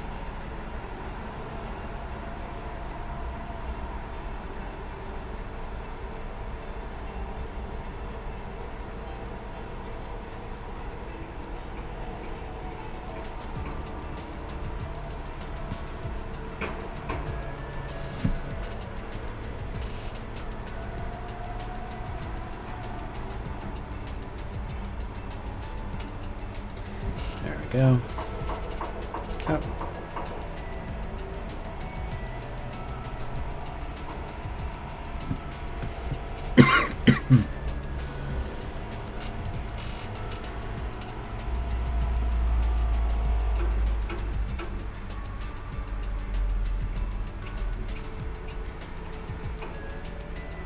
Sorry, I don't really have anything to talk about right now. I'm just kind of like enjoying the music and enjoying this very nice breeze coming from my window.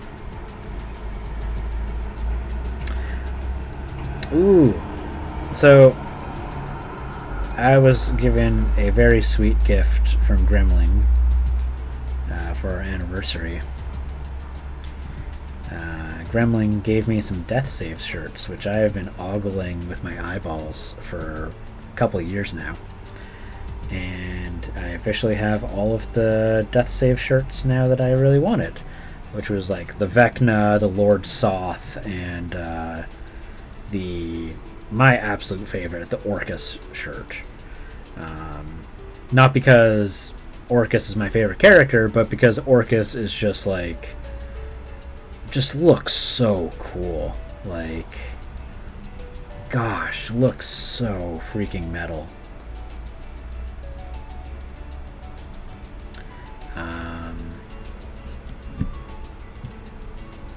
So very excited about that. I love busts.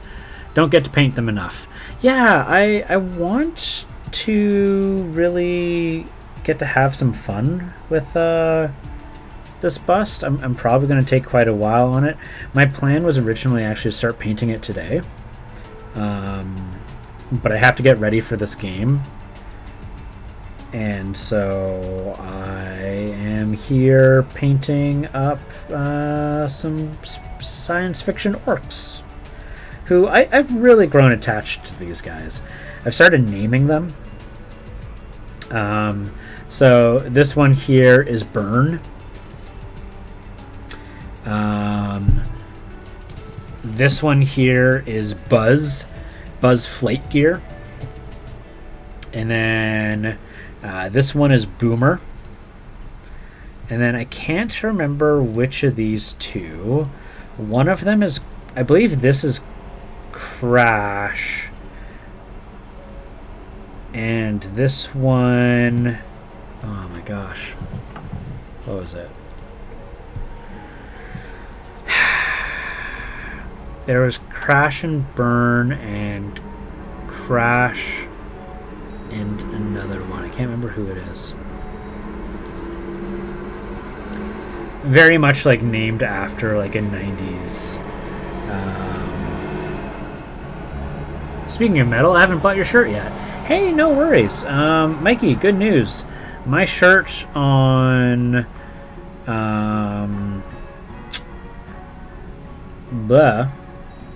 Threadless Reds, they are on sale for $15 US right now. I do think shipping is $20, and unfortunately I can't really do anything about the shipping, but it is on sale right now.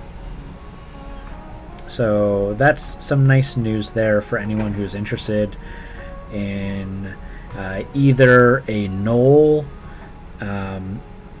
like, it's supposed to look kind of like a death metal album cover kind of aesthetic.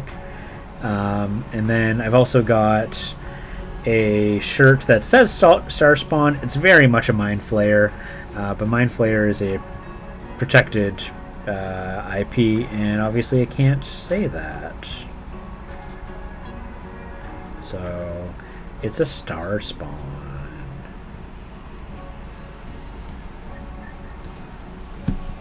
Yeah, they are on sale.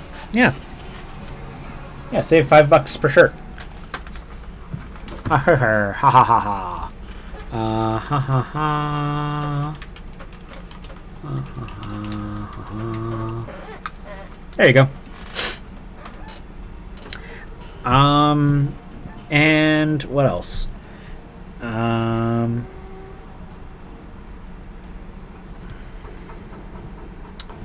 I do have another design coming up, but I don't know if it's going to be on the store before the sale is over. Because I only have like 1 day to put it up, and I still have some work I have to do on it.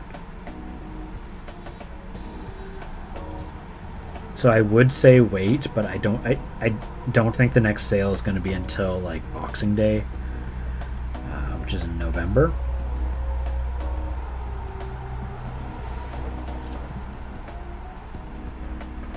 So up to you. What I might do too is I might even just like, because I can control when there's sales, I might do like a sale for that release. Because I don't like jipping people. I want people to save money. That's kind of like just like a side hobby for me right now. And I really want the shirts myself. Like I want death metal Dungeons and Dragons shirts, or tabletop role-playing death metal shirts, right? Like, that's what I want. So, yeah.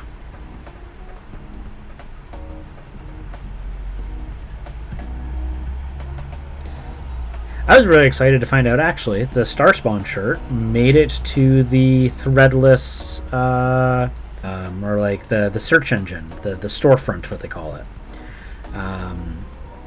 The whole reason I'm surprised and excited about that is because you have to reach a certain amount of like sales and foot traffic, and I haven't had enough sales, I think, to justify it. So I think it's just been foot traffic from people visiting my site. So for anyone who's ever like clicked those links, oh, well, thank you, Mikey. I really appreciate that. For anyone who's been clicking those links, you've been helping make it so that my shirts are more discoverable for other people to check it out, because otherwise they have to like find the link themselves, which is like a drag. So every time you're on Threadless, something to keep in mind is if you're like finding a shirt and you find an artist, instead of clicking the name of the artist, make that a subdomain of Threadless. So like with mine, the artist name would come up as Blackground Threads. So instead of clicking on my name, because if you click on my name, you'll only find one shirt.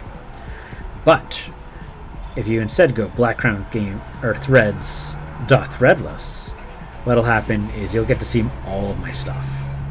So Threadless is kind of silly that way. I don't like it, but because they don't make it clear that that's the case. They're like, those artists have more merchandise. It's a real drag.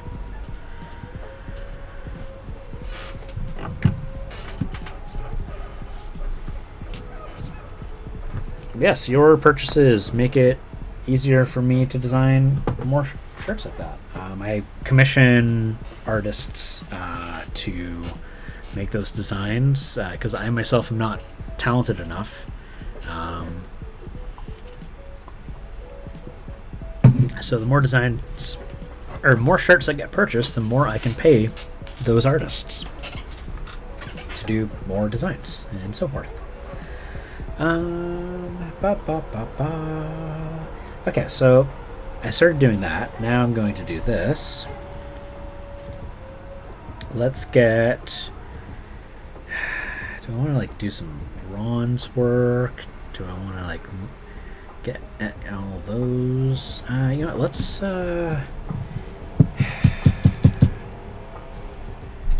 Did I wash those? Yeah, I did. So what I'll do is I'll add a highlight. Agu Saku! Wow! Some Jenny Joyo. Yeah! How you doing, Agu Saku? Welcome to my stream. I don't believe I've seen you on my stream before. So, happy hello. Welcome to the Mellow Place.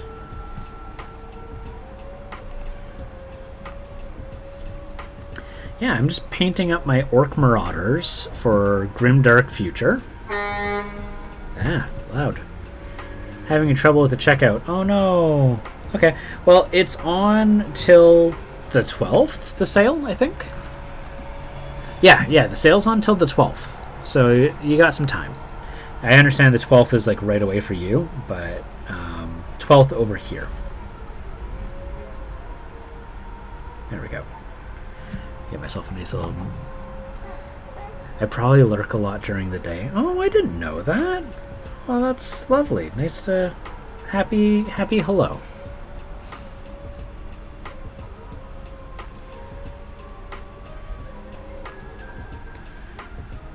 Alright, so what we're going to do here is we're going to get some little highlights going here. Oh, you know what, actually? Before I highlight with that, what is the construction? What are they doing there? Oh my gosh. Let's do a little bit of that. Do a little bit of that. So we're just going to get these highlights going. The 12th month? That's 12th of September, you rascal.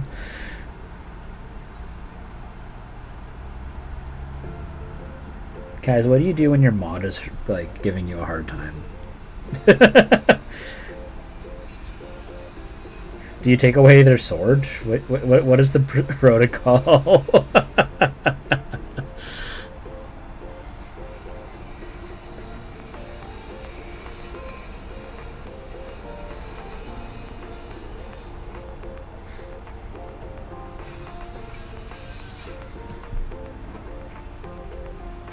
Ban self. Since I channel surf streams for a bit during the days, I got to make something for dinner. Oh, that's good. That's tomorrow. I'll just ban myself. No, don't leave. But yeah, no. Yeah, tomorrow. So like you have like another, I think 12 hours probably. Is realistically what it is. Which might not feel like a lot of time.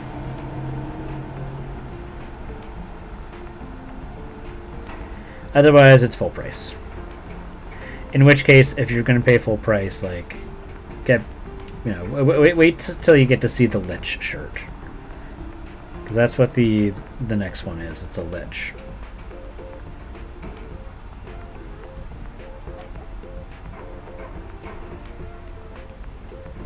I feel like there's nothing worse than like having to pay like shipping more than you have to. Like, I just did an order, but now I'm doing an order again. And it's like, darn it. I do that sometimes. Have to pay like 20 bucks when I only had to pay 10. It's the worst.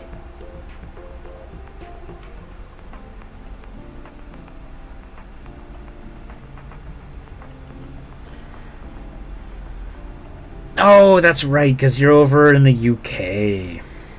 10 bucks for you, 20 bucks for me. Well, that's good.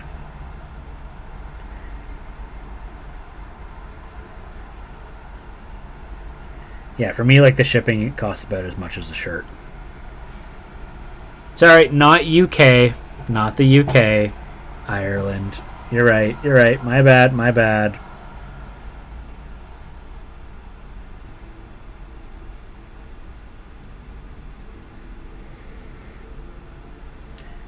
My mix-up, not supposed to say that. That is a no-no.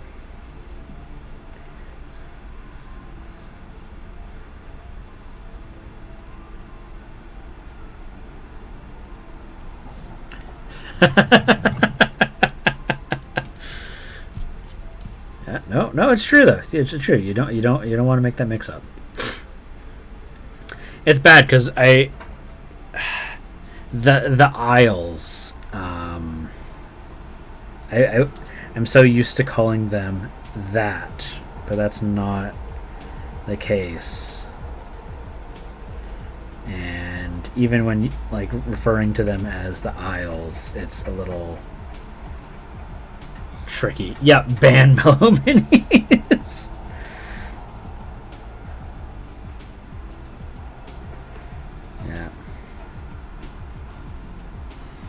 Ban me in my own stream.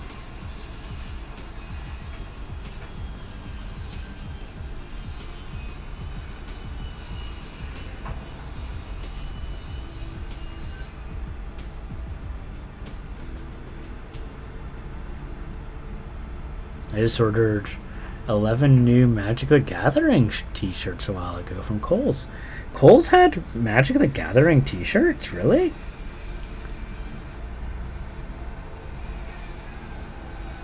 I'll try again tomorrow, though. Yeah, exactly. It's not the end of the world. I'm not, like, strapped or anything.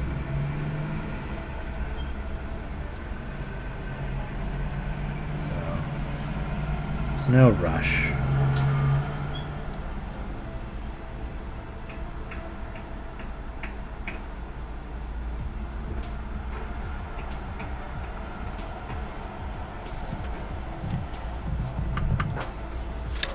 Hey, Wolf Parable! Gotta keep you humble. Yeah. How you guys doing? Lovely to see you. Like a page and a half of Oh, that's kind of cool. Oh, thank you for saying that they look cool there, Mikey. Hello, Warlander TV, now in neon purple. Uh-oh, that's gonna... There we go. Don't spit at me. There we go. How you doing, Warlander? Nice to have you. Just working on my little Artel W Weird Boy. Just doing some final highlights here.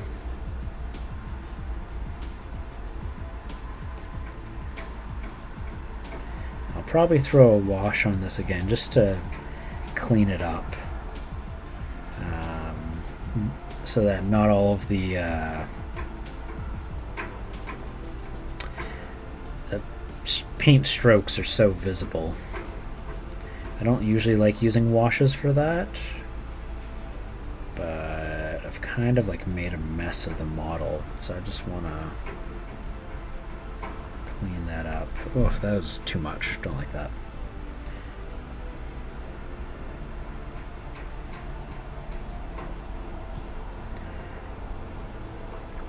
Now at 200% more brightness. Yeah.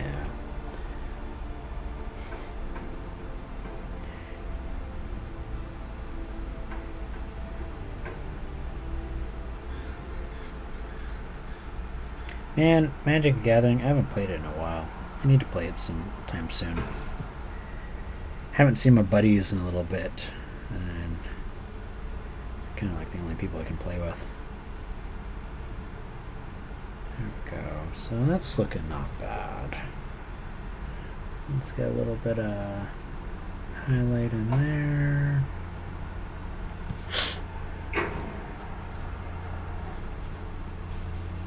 Nice and bright, and as I brighten up the skin tones, that'll look nicer. Doing wicked. Just here at the Vax site, sitting on campus, donating my time, helping. It's so slow. Thought I'd check in. Oh, awesome. Oh, that's nice. Let's see here.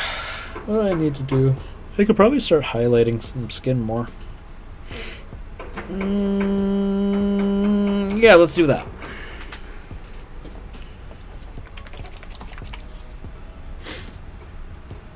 Let's go with this Adenese green from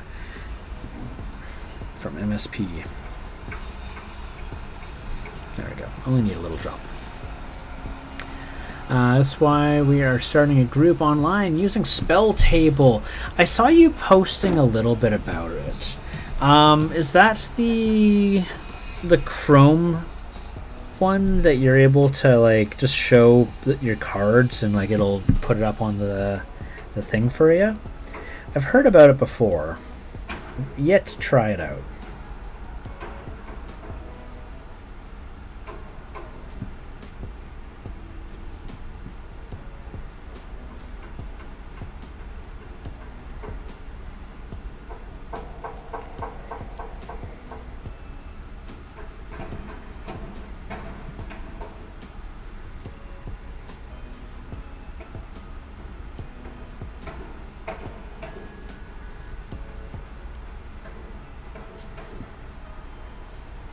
I wish my brush was just a little firmer.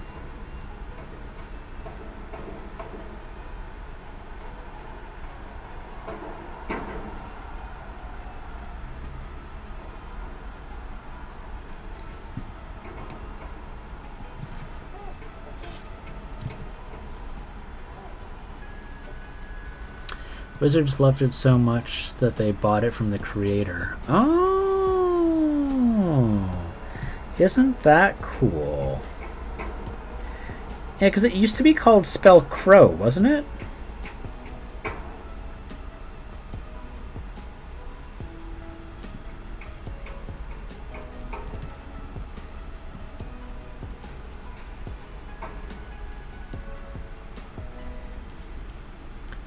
I missed hearing your voice.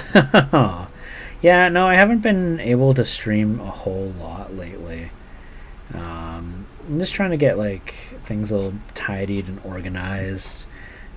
Zelda has been taking up a lot of my time because right now I have to like give her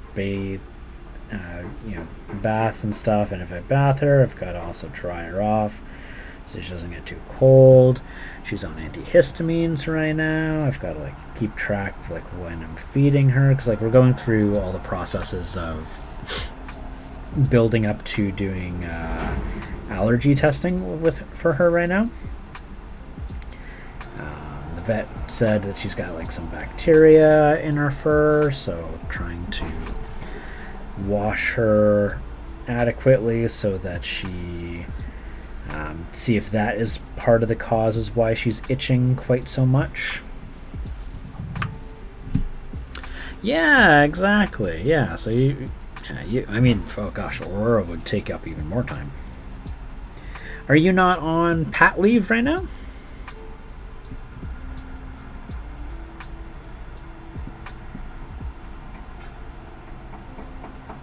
Or are you like self-employed? I don't know your situation. Obviously, if you're self-employed, that's a little harder.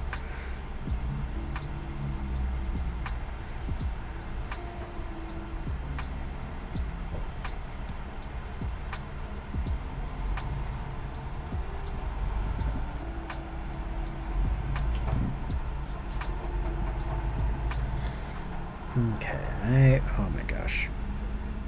Totally like missed that little bit of bicep earlier. And I've got to just like do a little bit of like a little green right there. Aurora is super cute, by the way. And what a sweet name.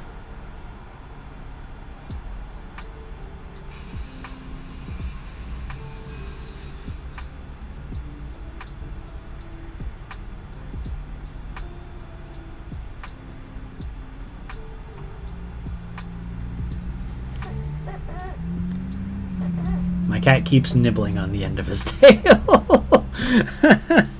Oh, jeez, that's really cute. I missed a message there from Warlander. Let me just read that. I can get back to the university the week before she was born. I have a one-person department. Oh, that's hard. Because I mean, like, the thing is, like, you are legally like entitled to your paternity leave. Like, they can't tell you no if you say I'm going on pat leave. But there's like that, like, it doesn't stop people from being like, oh, it's going to be so hard without you. Oh, we don't know if we'll be able to get someone on time. I mean, like, they had the time to be able to try and like get a temp for you. Like, I mean, they can't say that it was impossible. But I mean, yeah, that's rough. That's really hard. Dried blood along the end of his tail. Oh no. So like, was he?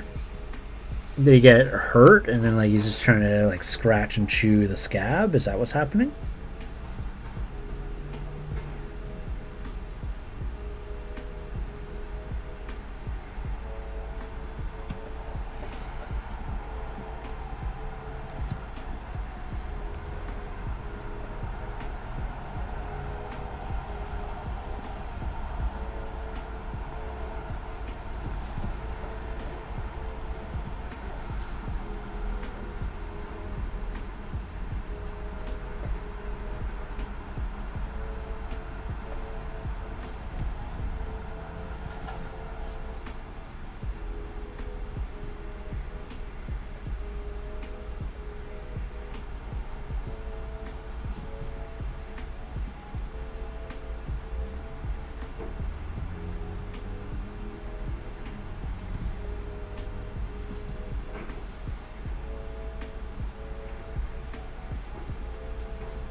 Don't know. Seems to get worse as the weeks go on. Should probably maybe take them to the vet or put a cone on them. Like, try to... What I would do... So, chances are, like, if they have a scab, they're trying to pick at it. See if you can get yourself a cone. If you don't already have one, go on Amazon. Get something that's going to just, like, keep them from nibbling at it for, like, a week. And they should be okay after, like, it fully heals up. Like, because you know how scabs can be. Scabs can be really itchy. And they're just doing what they think, or like what they can to scratch the itch. My cat that's beside me, Gannon, he sometimes, like, you know, maybe he'll scratch his toe or his foot sometimes, and he will keep itching at it and making it worse and worse and worse. So what I do is I have this little donut, like this soft donut cone that just kind of keeps him from accessing his toes. And he'll wear that for about a week or two until it heals up. And then I take it off and he leaves his feet alone. So if you can, you can get them on like Amazon for like $10. It's really worthwhile. Do that, see if that stop, and then if not, I would totally consider going to a vet. But do that before going to the vet. Vets are going to charge you like $100 or more for a problem that you might be able to fix, which is a cone.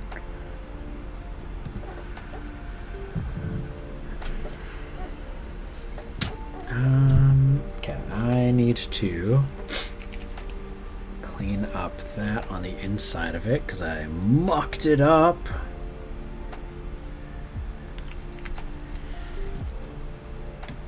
All right.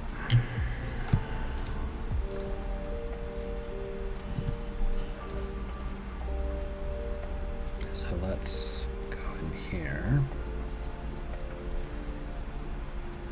Get rid of the black. We're just gonna show that he does have skin in there.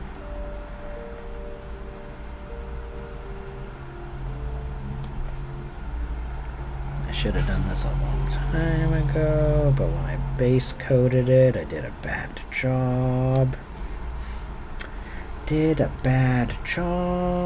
Is that all black? Oh my gosh, did I not do any of that? Oh shoot, okay. Oh my gosh, I did a very bad job base coating this.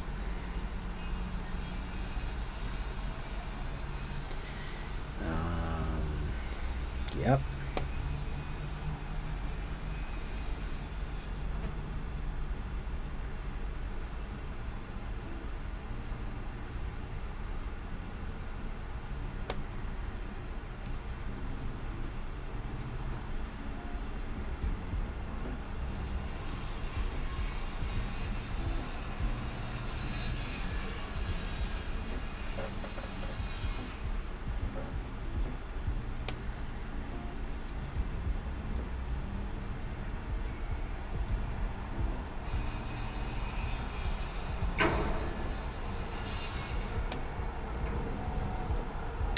Oh my gosh, and I missed part of his back.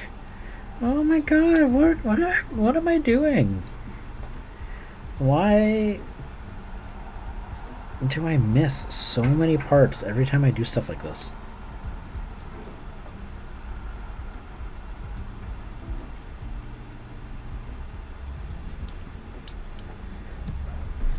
Okay, there. There's no possibly missed skin now, right? Gosh.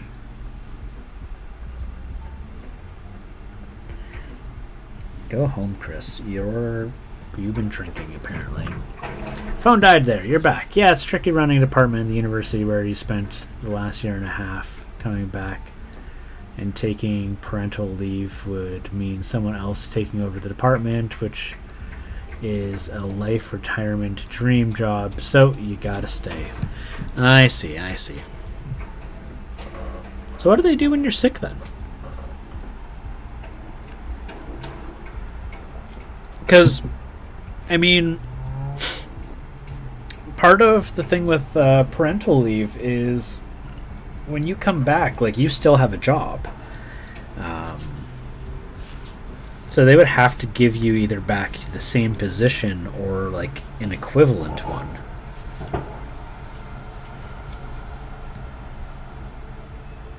I don't know. I'm sure you've considered all those things though. Just seems like, yeah.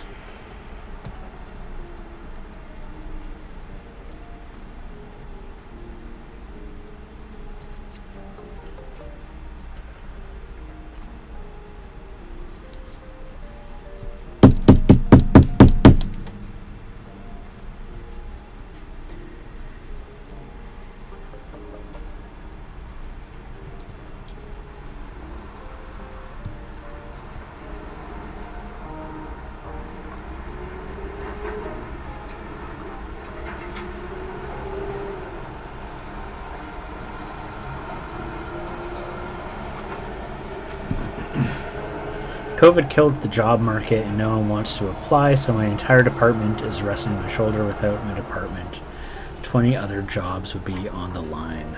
Ooh.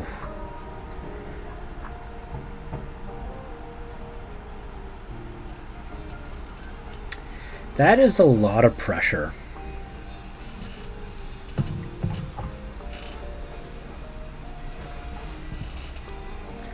Like, that's a lot of pressure. That's got to be stressful, man. I don't know how you're doing it.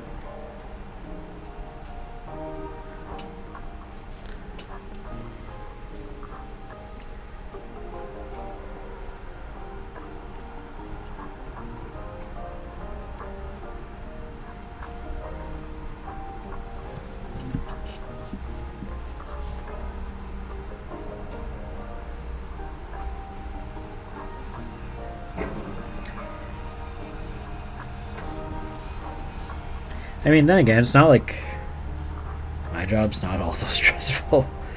My job's too stressful sometimes. Yesterday, I had to jump onto a meeting that had already been going on for 8 hours. And I had to sit in that meeting for an extra 2 hours without having been there from the start. And for anyone who like doesn't really jump in meetings or anything like as part of their job, like if there's a meeting that's been going on for 8 hours and you are expected to hop in because of shift rotation, it is really hard to put into context just how much you're missing out on. And so I was like, okay, well, this is awful and I hate it. They're like, it's fine, like, you know, you just have to sit there and just listen and answer any questions, and if you don't know the answer, call the person who's on pager duty for the escalation team. And I was like, oh man, like this is like awful. But it turned out actually to be pretty chill, but like just like there's that anxiety to it. Because this was a customer who's been dealing with some issues. I'm not going to disclose where I work or anything like that, or who the customer is, because that would be huge, and I would lose my job for that. But you know, they were dealing with issues, and you know, very reasonably, they wanted it to be taken care of. So yeah. That's how my day yesterday went. What was nice, though, is because I was technically on a call, I had to take myself off of the phones. So if any customers called in, I didn't have to answer, which is nice because phone calls are stressful sometimes. You know, work calls are stressful. I feel my hands getting shaky. What messages have I potentially missed? Let's find out.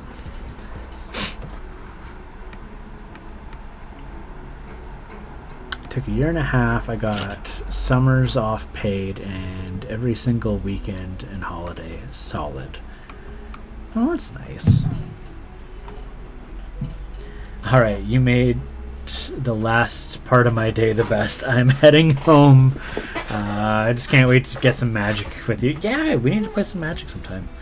Yeah, you have a good day, Warlander. You let me know when you get into Commander, because that's like all I have for decks. I should probably mention that. That's like the only format I play right now.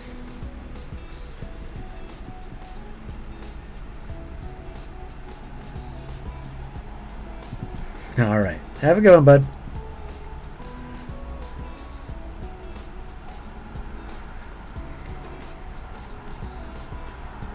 EDH and Modern. Yeah, there you go. I like EDH because, like, while it can be competitive, it's inherently kind of not, because it's meant... Like, the format really encourages, like... You know, how can you creatively come up with this like nonsense scenario? Like, how can you make a cycling deck work? How can you make a morph deck work? How can you make a unicorn deck work? I've been playing since 7th edition, and that came out... Oh gosh.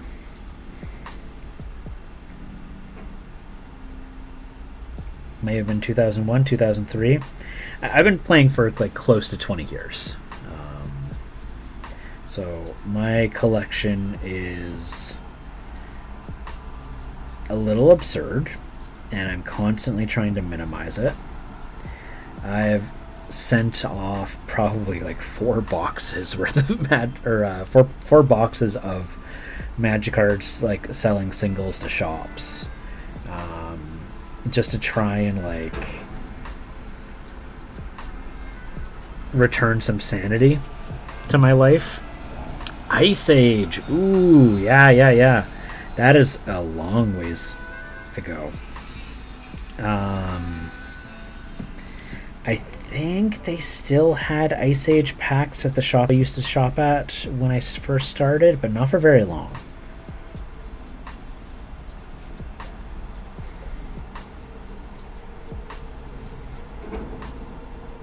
It was like Ice Age. I remember I could buy 6th and 5th edition, and what else? Tempest. I think there were some Tempest and a couple Urza sets. God, if I was smarter, I would have bought like all the Urza packs. But again, I was like 12. So,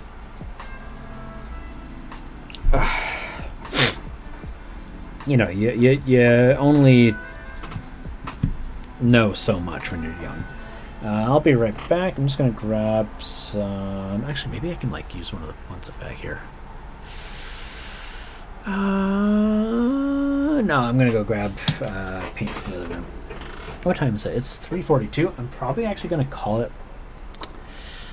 I'm gonna do a couple bells, and then I'm gonna call it quits. I'll be right back. I'm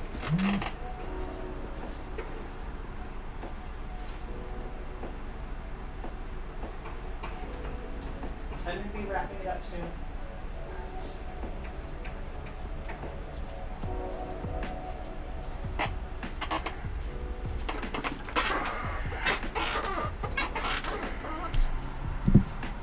So let's see here. Do I want to do that color for the bells? Yeah, that could be nice.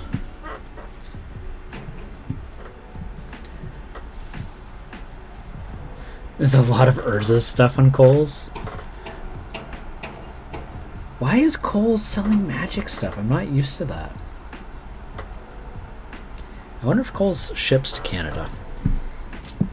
Probably don't.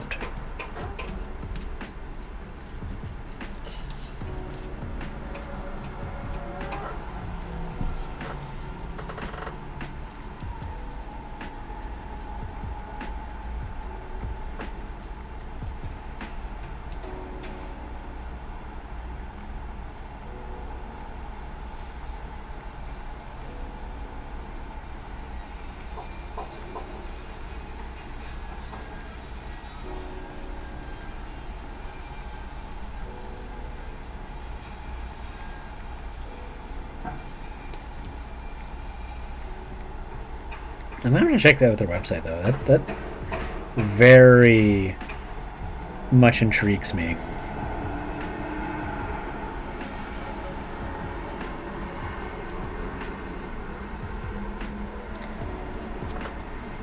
I really loved the books back then. The books were really good. Like, getting a fat pack for me back in the day was like all about getting the novel that went with it. And then they stopped bundling novels with their fat packs. That was a tragic day for me when that stopped happening.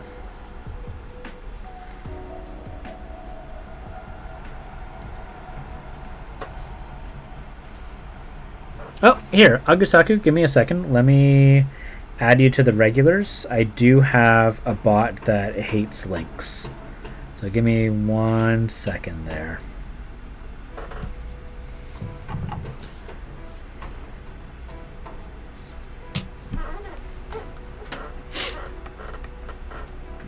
Brush that butt. You know it, Mikey.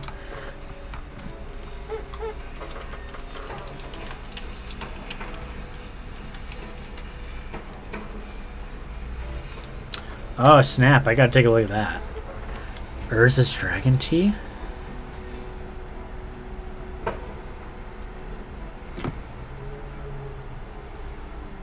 Big and Tall, The Magic Gathering, Urza Dragon Tea. Oh, snap! That's really cool!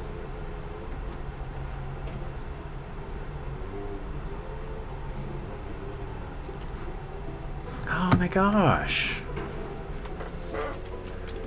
Okay, I have to take a look at this. This is...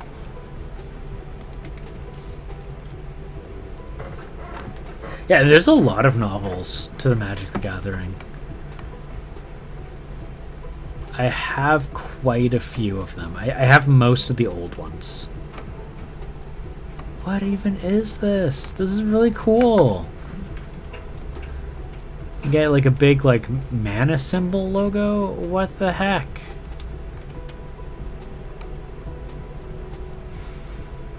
What's this one? Oh man, they got the sea. It says Sea Dragon. I'm pretty sure that was a Sea Serpent. I don't think that was a dragon card, but what do we got here?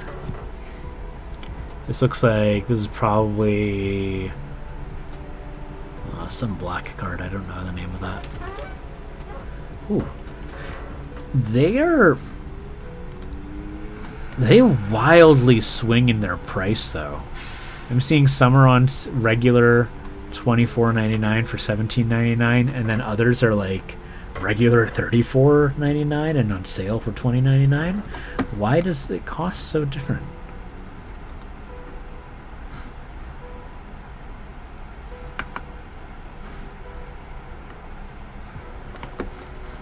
By licensed character. Hold on, I need to take a look at this here. Licensed character, licensed character, licensed character. I lost 2 books years ago and trying to find the Thran and Brothers War. Great novel. Remarkable novel. You can also get it as a bundled novel too, which is what I have. Got it. Oh my gosh, this is really cool.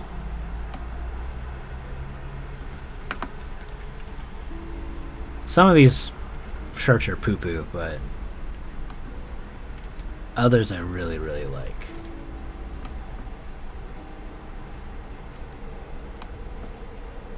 Yeah, I really like the ones that are like super vintage looking.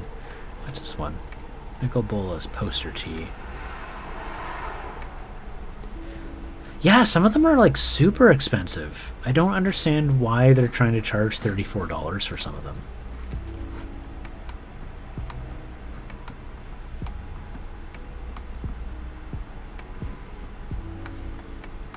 Yeah, I like the vintage looking ones. Like, I like those a lot. This is fascinating. Pages and pages and pages of Magic the Gathering. I'm seeing the same designs showing up a couple times. What's going on with this? Okay, this one says Juniors Magic the Gathering. Is it like a kid's shirt? Is that why it's called Juniors? I don't think it's a kid's shirt.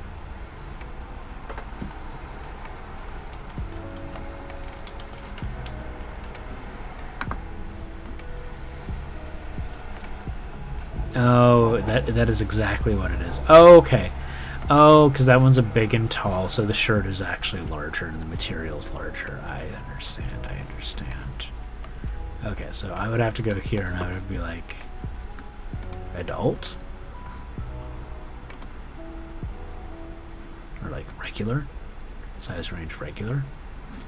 Okay, now that makes a lot more sense. Now the pricing's consistent.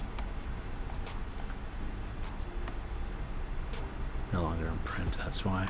Yeah, no, the shirt's not in, or that not shirt. The book's not in print anymore. It's really hard to get a book if it's not in print. I ended up using like a lot of like used bookstore websites to get a lot of mine, or like visiting the thrift store.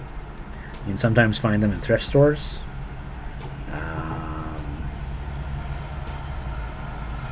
Or just literally visiting like used bookstores. There's one that has been a little bit of a treasure trove for me, but it's run by a crazy person. I don't really like going there because she talks about some very strange things.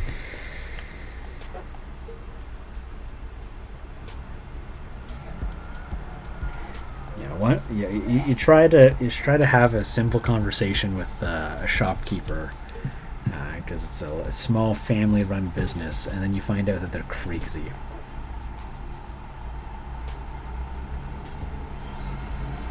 Mikey, I told you all about when that happened. You know, if you remember the well, I was bringing that up. I don't really want to like repeat a lot of the stuff because it's just like it's not worth.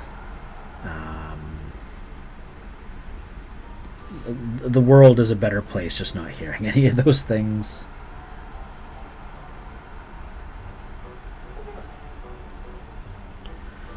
Yeah, I always got to keep an eye out for good old books.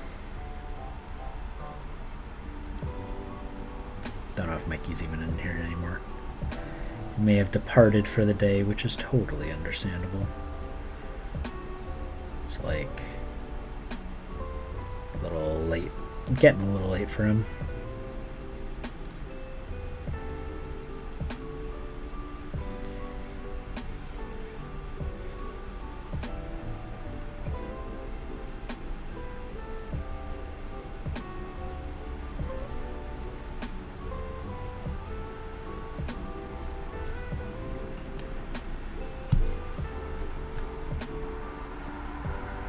Oh, cat whisker.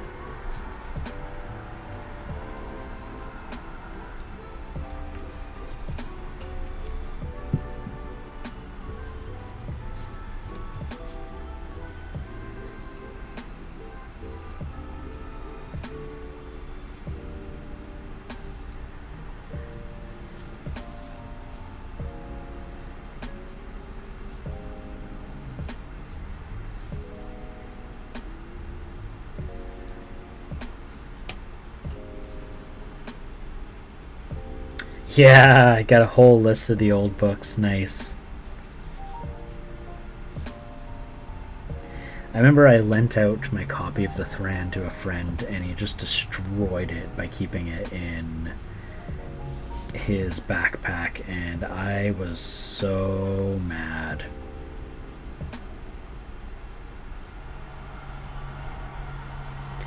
Like a little like losing of, or like the bindings sturdiness, I can understand.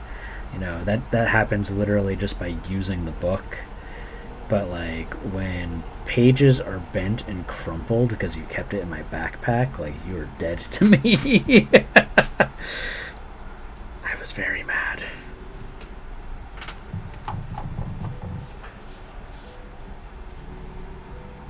I have all of the really, really old stuff. So I have Arena, I have the Greensleeves trilogy. There's a few others that go along with that, but like I have all those books. The what is it, like the Compendium or like Magic Chronicles? That's another one that I've got. I was very lucky. Very lucky is what it was. And I have friends that like helped me collect or build up the collection because they knew it was important to me.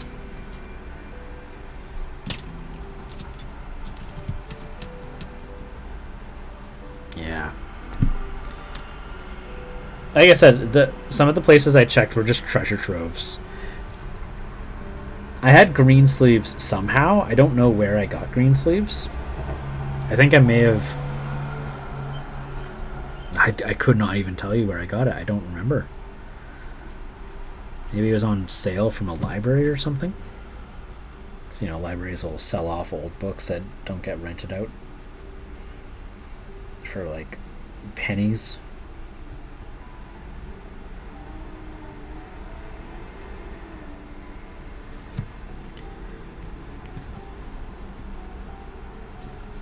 I should probably try to see if I can get any of that to just go back into the bottom. So that wastes a lot of paint. Yeah, it's still all there.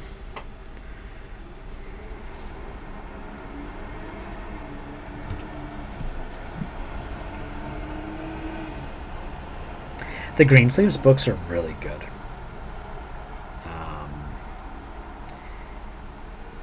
Besides just for collecting purposes, like if you do get your hands on them, like give them a read. They're really fun.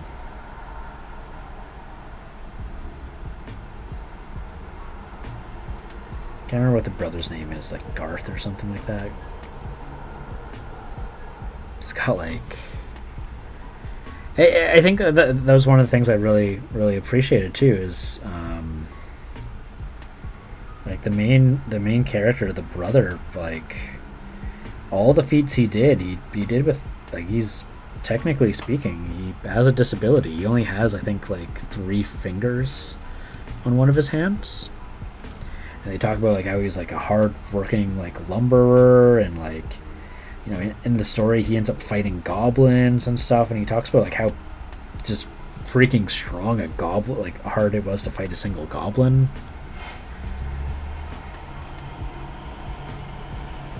Fights against like dredge skeletons. Whatever that red troll was. Like old, like they reference like old 4th and like alpha beta cards. I have a few post-apocalypse that I don't care for. Yeah, I haven't really read the apocalypse novels.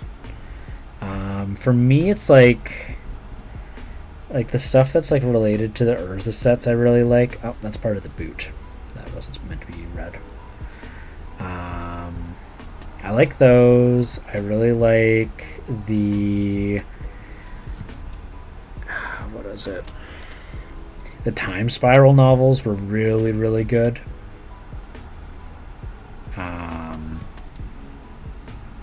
What else?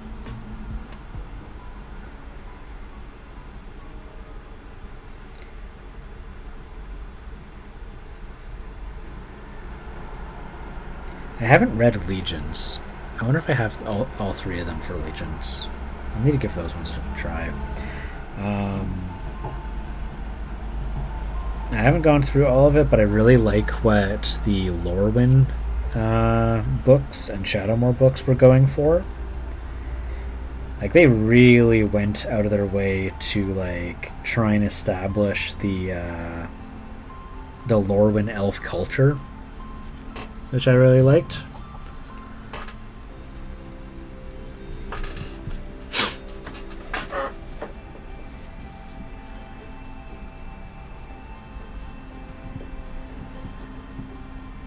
Weren't there some after that though? Like that still involved like the Weatherlight crew? Like up to Urza's death? I can't remember. That's a long time ago for me to remember. Maybe it was just up till Apocalypse. I can't really recall. Because I know there was like there's a couple books, like the Legion's books, they split off where they weren't talking, like it wasn't the Weatherlight crew, it was all about like Kamal.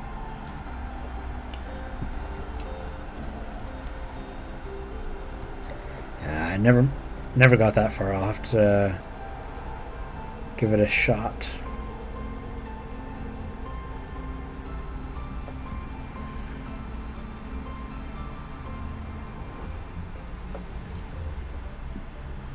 Yeah, I guess like Legions and stuff like that wasn't the Weatherlight at all.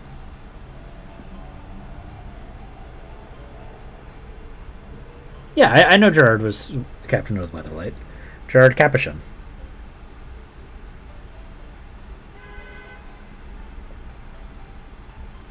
Yep, yep. Sisse. Who... What was it? She got captured by Volrath.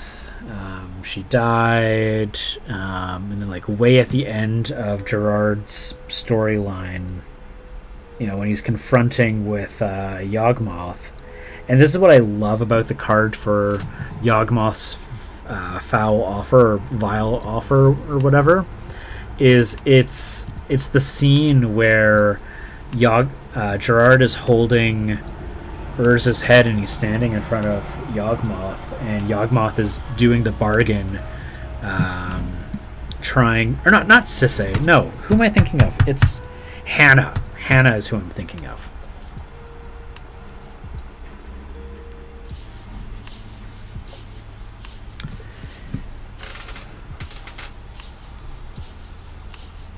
Well, Gerard was one of the keys to the legacy weapon.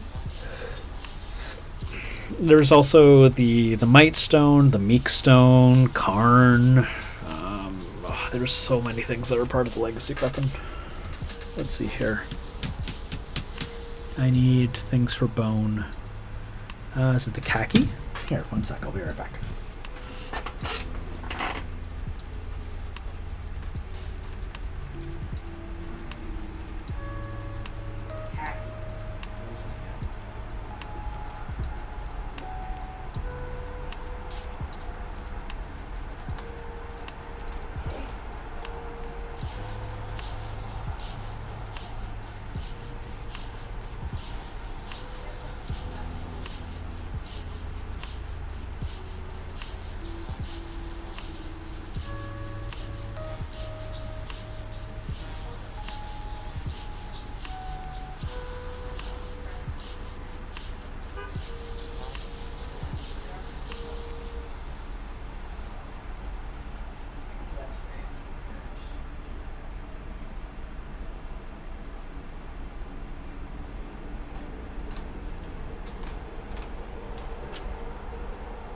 Okay, found my bone colors. Yeah, there's a lot to it. It's a lot of it I've had to read on the wikis because I didn't have the books for so long.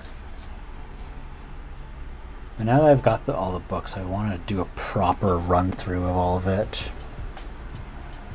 Okay, so I've got that. I've got that. And then there's another one I use for it, but I don't remember which color it is. They've got so many paints sitting outside of their belonged area. And that's supposed to be over there, isn't it? No. Is it this? Is it the dirty bone? Maybe. We'll see. Oops. Bad. Or is it one of these? Gosh, I do not know. Oh, they did a retcon from Big Stuff later on? Oh, did they? What did they retcon? Or are you just talking about the new Planeswalker stuff, which that bothered me. I'll admit that totally bothered me. They basically made planeswalkers no different than a wizard, which was a silly choice, I feel.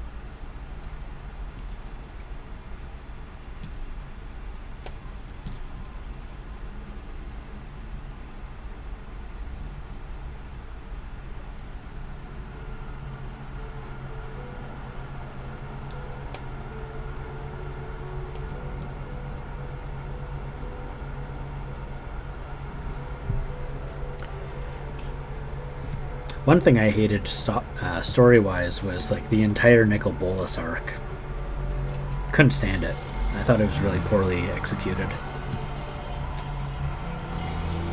They basically came up with any problem that they could imagine, and then we're like, oh, but yeah, Nicol Bolas was actually behind it all along. And it's like, oh my gosh, like they've turned their bad guy into a Deus Ex.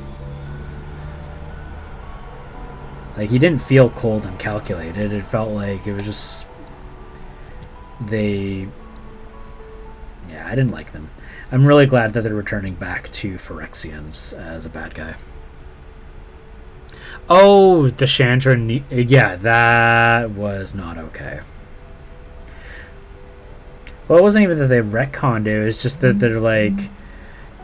Yeah, no, Nisa or Chandra was never into women. It's like, dude, she was into women for like the last like multiple years. Like that was seriously upsetting. It wasn't even just Mythos people. It was just like, yeah, that was deeply upsetting.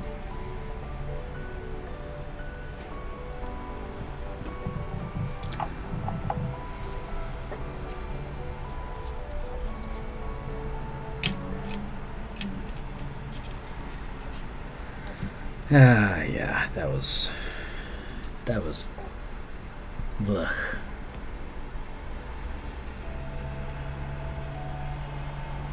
Yep. Yeah, no, they lost a lot of respect from a lot of people, and they made a not apology statement.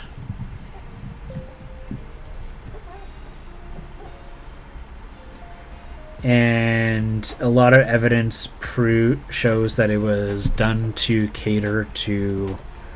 Not cater, but to make it so that they could continue to go forward with the Netflix series for Chandra, because anything homosexual is a big no-no in the censorship with like Chinese media. It has nothing to do with the people of China. Like, it's the government. Just to make that very, very clear. But yeah. So like the apology letter that they did was visible everywhere except within China. They had, and it wasn't even like one of those, oh, the government's not allowing it. Like, it was very clear that the Wizards marketing team made it so that apology was not shown or present in China. Except for the fact that like everyone in China uses a VPN, so obviously that they would be able to see it. A VPN or a proxy. This stupid.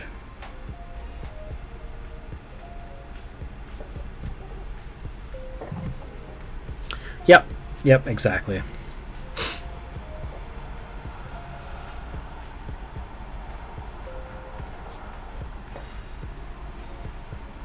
Yeah, they chose to pander to phobias, and that honestly, I love the game. I love the game Magic the Gathering. Absolutely, like I've played it for years and years. I love a lot of the established lore from the old days. But as it stands, like, I cannot freaking stand the Magic the Gathering portion of the Wizards of the Coast team. I can't stand them. I really... They've lost all of my respect. And while not without fault, the Dungeons and Dragons portion of the Wizards of the Coast team is putting in a lot of effort trying to make sure that, you know, everything's a safe place for all people of all genders and sexualities and nationalities and ethnicities, right? Like they really try to make sure that, again, they try. I'm not saying that they're flawless. They do screw up quite often, but you know, they're doing something. They're doing what they can to try and not be dirtbags. So I have a lot more respect for the D&D portion of Wizards of the Coast.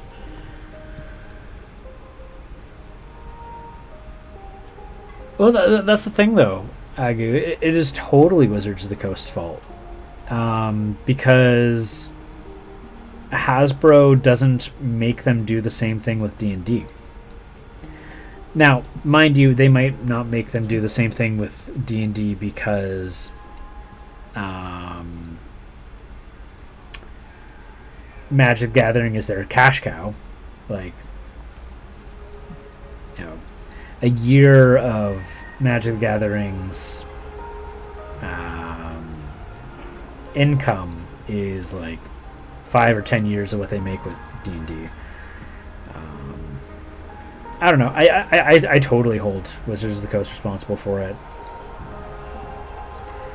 In the end of the day, like, if it's Hasbro, like, they're the same people. In the end of the day, the staff that work there might not like it, but it's all the, like, where do we draw the line on who's at fault?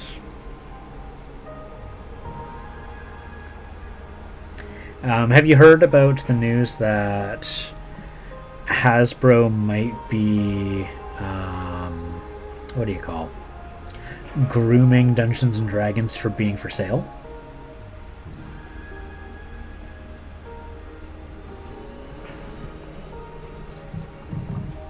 Oh, they totally do. Yeah. Just got, my friends and I just play 3.5 or older. That's fair. That's perfectly valid. Nothing wrong with that.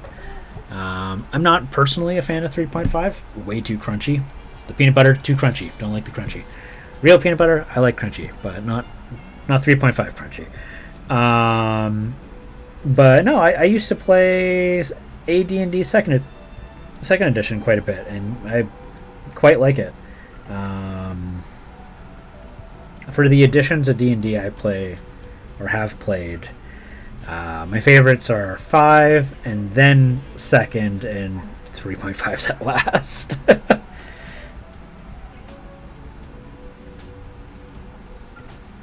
I mean, like, you know, it's okay. Not every RPG needs to be for everybody. Every RPG can't be for everybody. Yeah, AD&D is really good. I'm not a big fan of the save or die, which is why, like, 5th edition appeals to me more.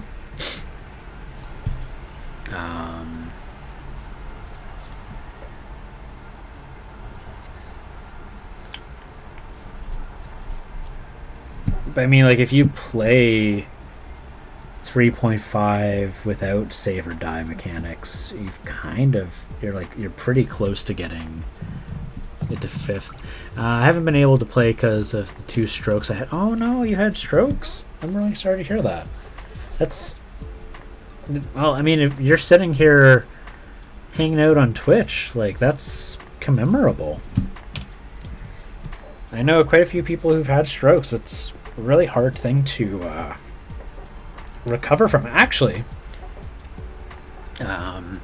someone I know who's a really great miniature painter used mini painting, like almost kind of like as a therapy of like getting control of his muscle control back after his strokes.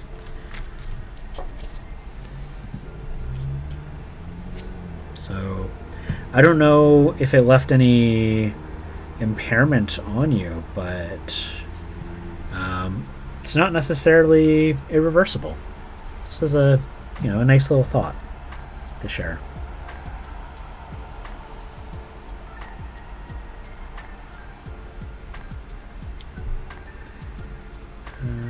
That's the one right there, right?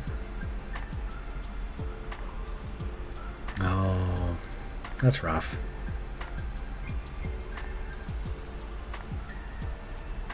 Sorry to hear that. It's really life-changing, you know.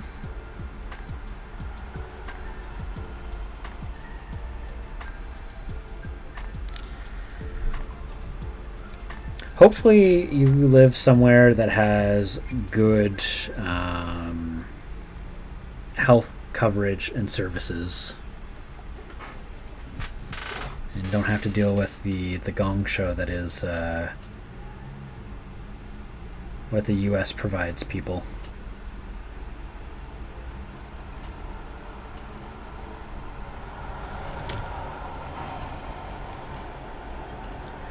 Arm is like 85% now, still limping on my right leg a bit. Okay, so you still got some good control then. That's good. Outpatient PT in town. I don't know what that is. Pardon my ignorance.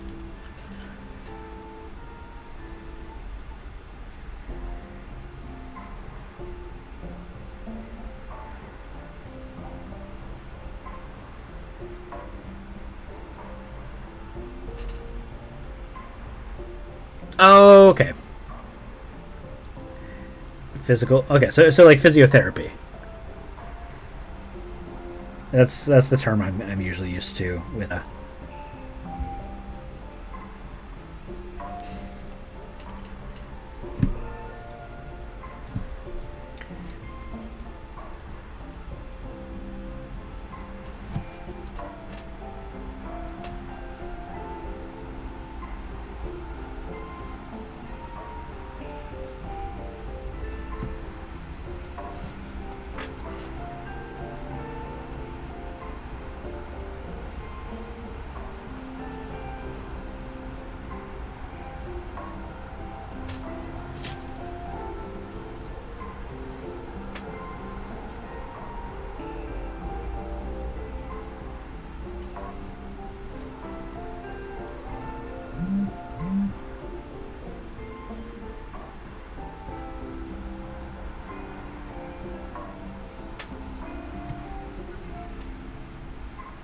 The cat came back. Oh my god.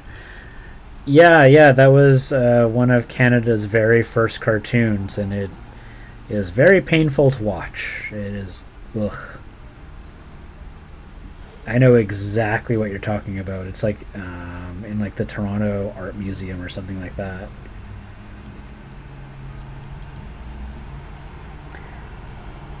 Dude just kept trying to kill the cat. He couldn't just love his cat. The heck, man? The guy sucks.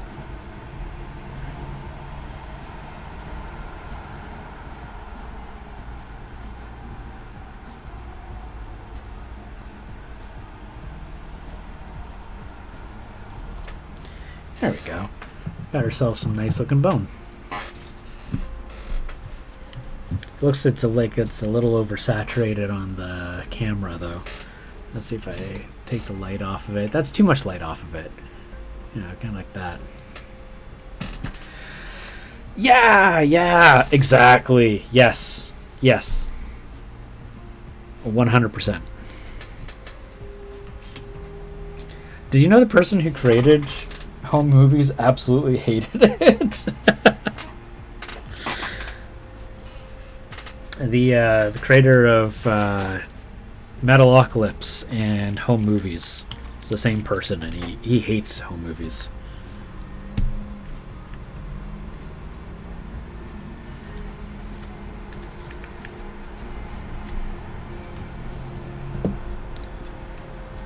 Told one of my buddies that, and he's like, well, I hate him. I'm just like, I don't know. That's why you know the guy who made the show that you love hates it. Sorry. Why did I pour this paint? That's not the paint that I need.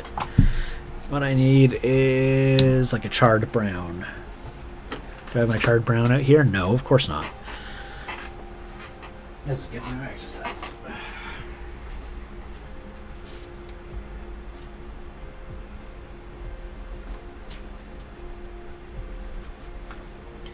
Oh, I'm glad to hear that physio is having some good, positive results for you. That's really nice to hear.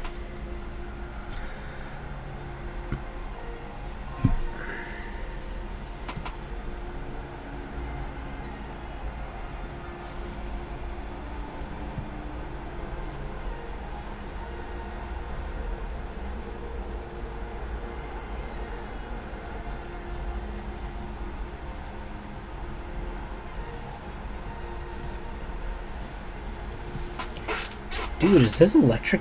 His boot is electric powered. What? What a silly orc. God, I love that.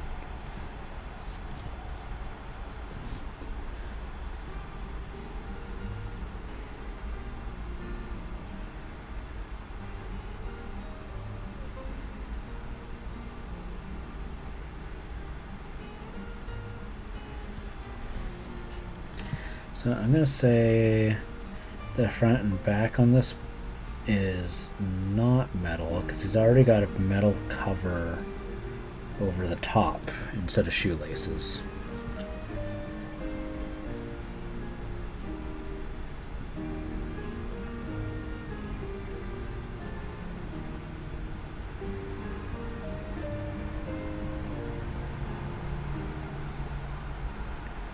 I'm not gonna lie, I'm impressed you even know about the animation that you mentioned there. It's a very obscure one, and I think most Canadians know the song, but they don't know the animation associated with it.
There used to be a late night show called Oh Canada, and it showed a bunch of Canadian artists.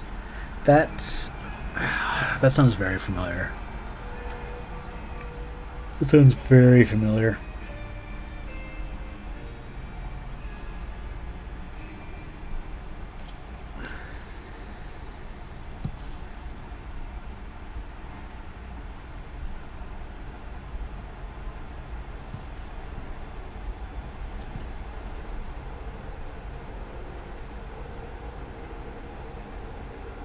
That used to air in the 90s, right? Or was that the beforehand? Was that in the 80s? I recognize the name of the show.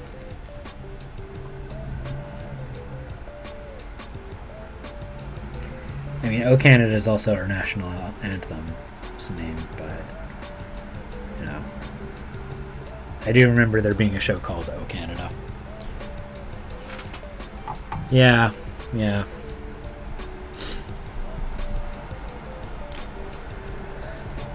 That sounds about right. Okay, so I've done that. Let's go into this bright screen. Stretch.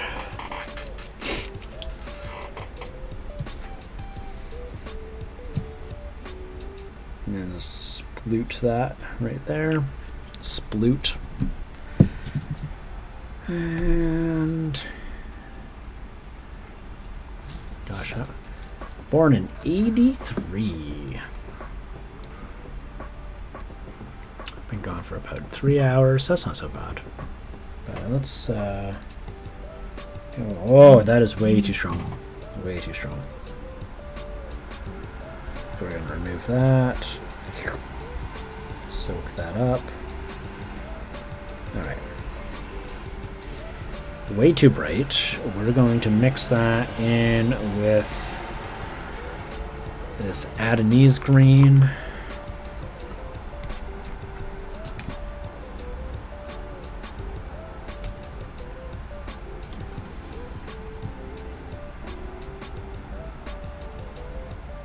There we go.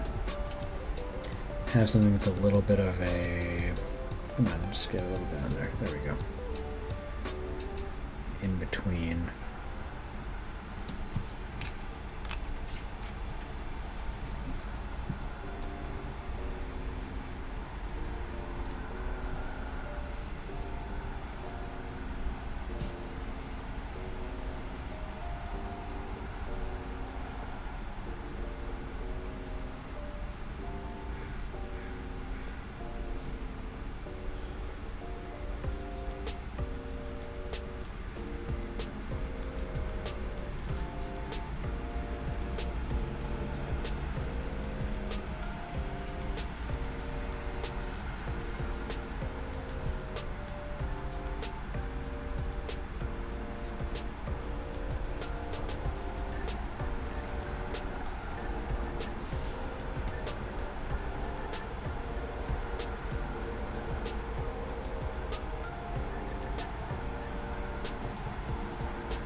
Okay.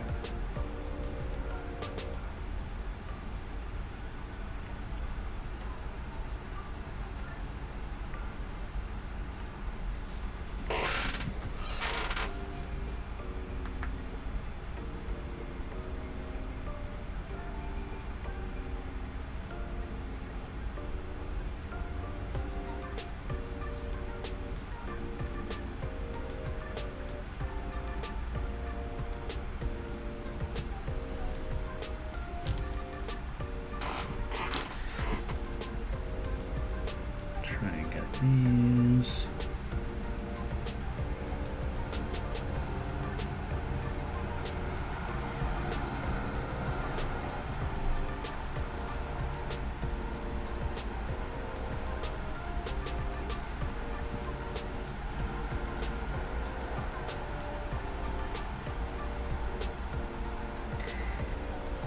Can't remember, was O Canada also one of the channels that used to host Just for Laughs? I feel like it may have.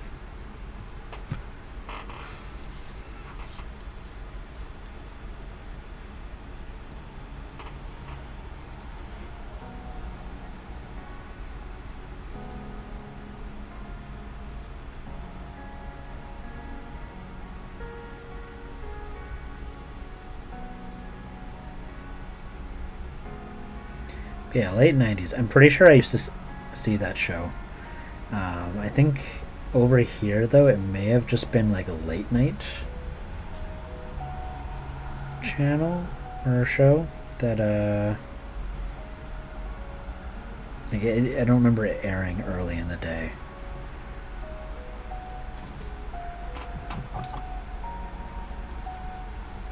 Oh, really? Okay. Cartoon Network was great.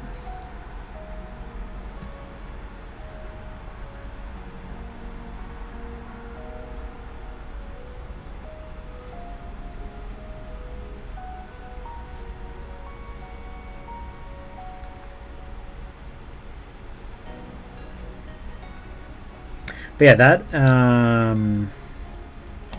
animation you're talking about is super, super old. Like, I think it was like 70s or 60s.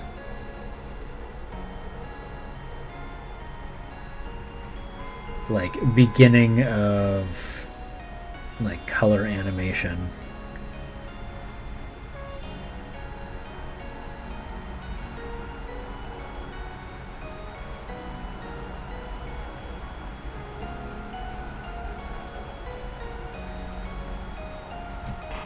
I look for it on YouTube every so often. Why? To give yourself nightmares? It's a terrible animation. I mean, considering there wasn't much for animation at the time, good for its era, I guess. Except not really, because like Disney existed back then. Ugh. Nightmare fuel. That poor cat. The song is so catchy. It is.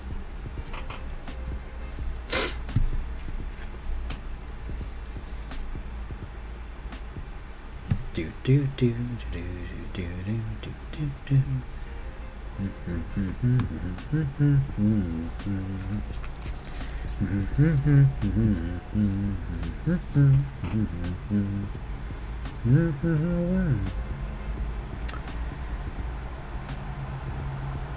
Thought he was a goner.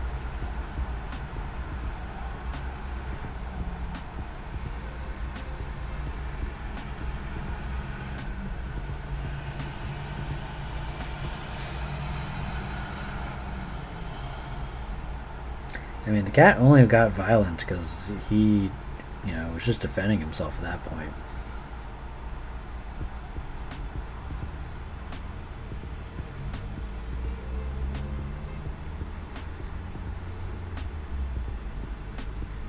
It's like, yo, you tried to kill me.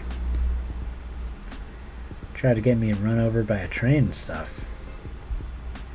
I mean, I broke a couple mugs and stuff. I was ill behaved, but like now you're out to get me. I'm out to get you too, sir.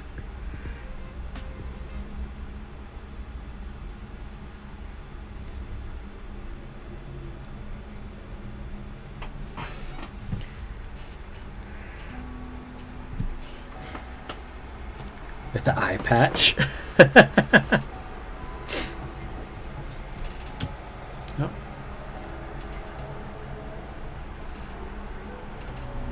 Look at that, starting to really get along somewhere. Alright. It's 4:30. I have stuff to take care of, so I should take a break. I can always start painting again later today. In my off time. But I gotta go check out Michael's. They've got a 2-for-1 sale, or buy one get for one for free. That's 2-for-1. Or is it buy one get one half off? I don't know. They got a sale on Halloween stuff. It's dope. I love Halloween. Halloween's better than Christmas. I said it. Alright. I am 100% Team Halloween. So let's go take a look. See who's live. Do I need to? I need to mute. There we go.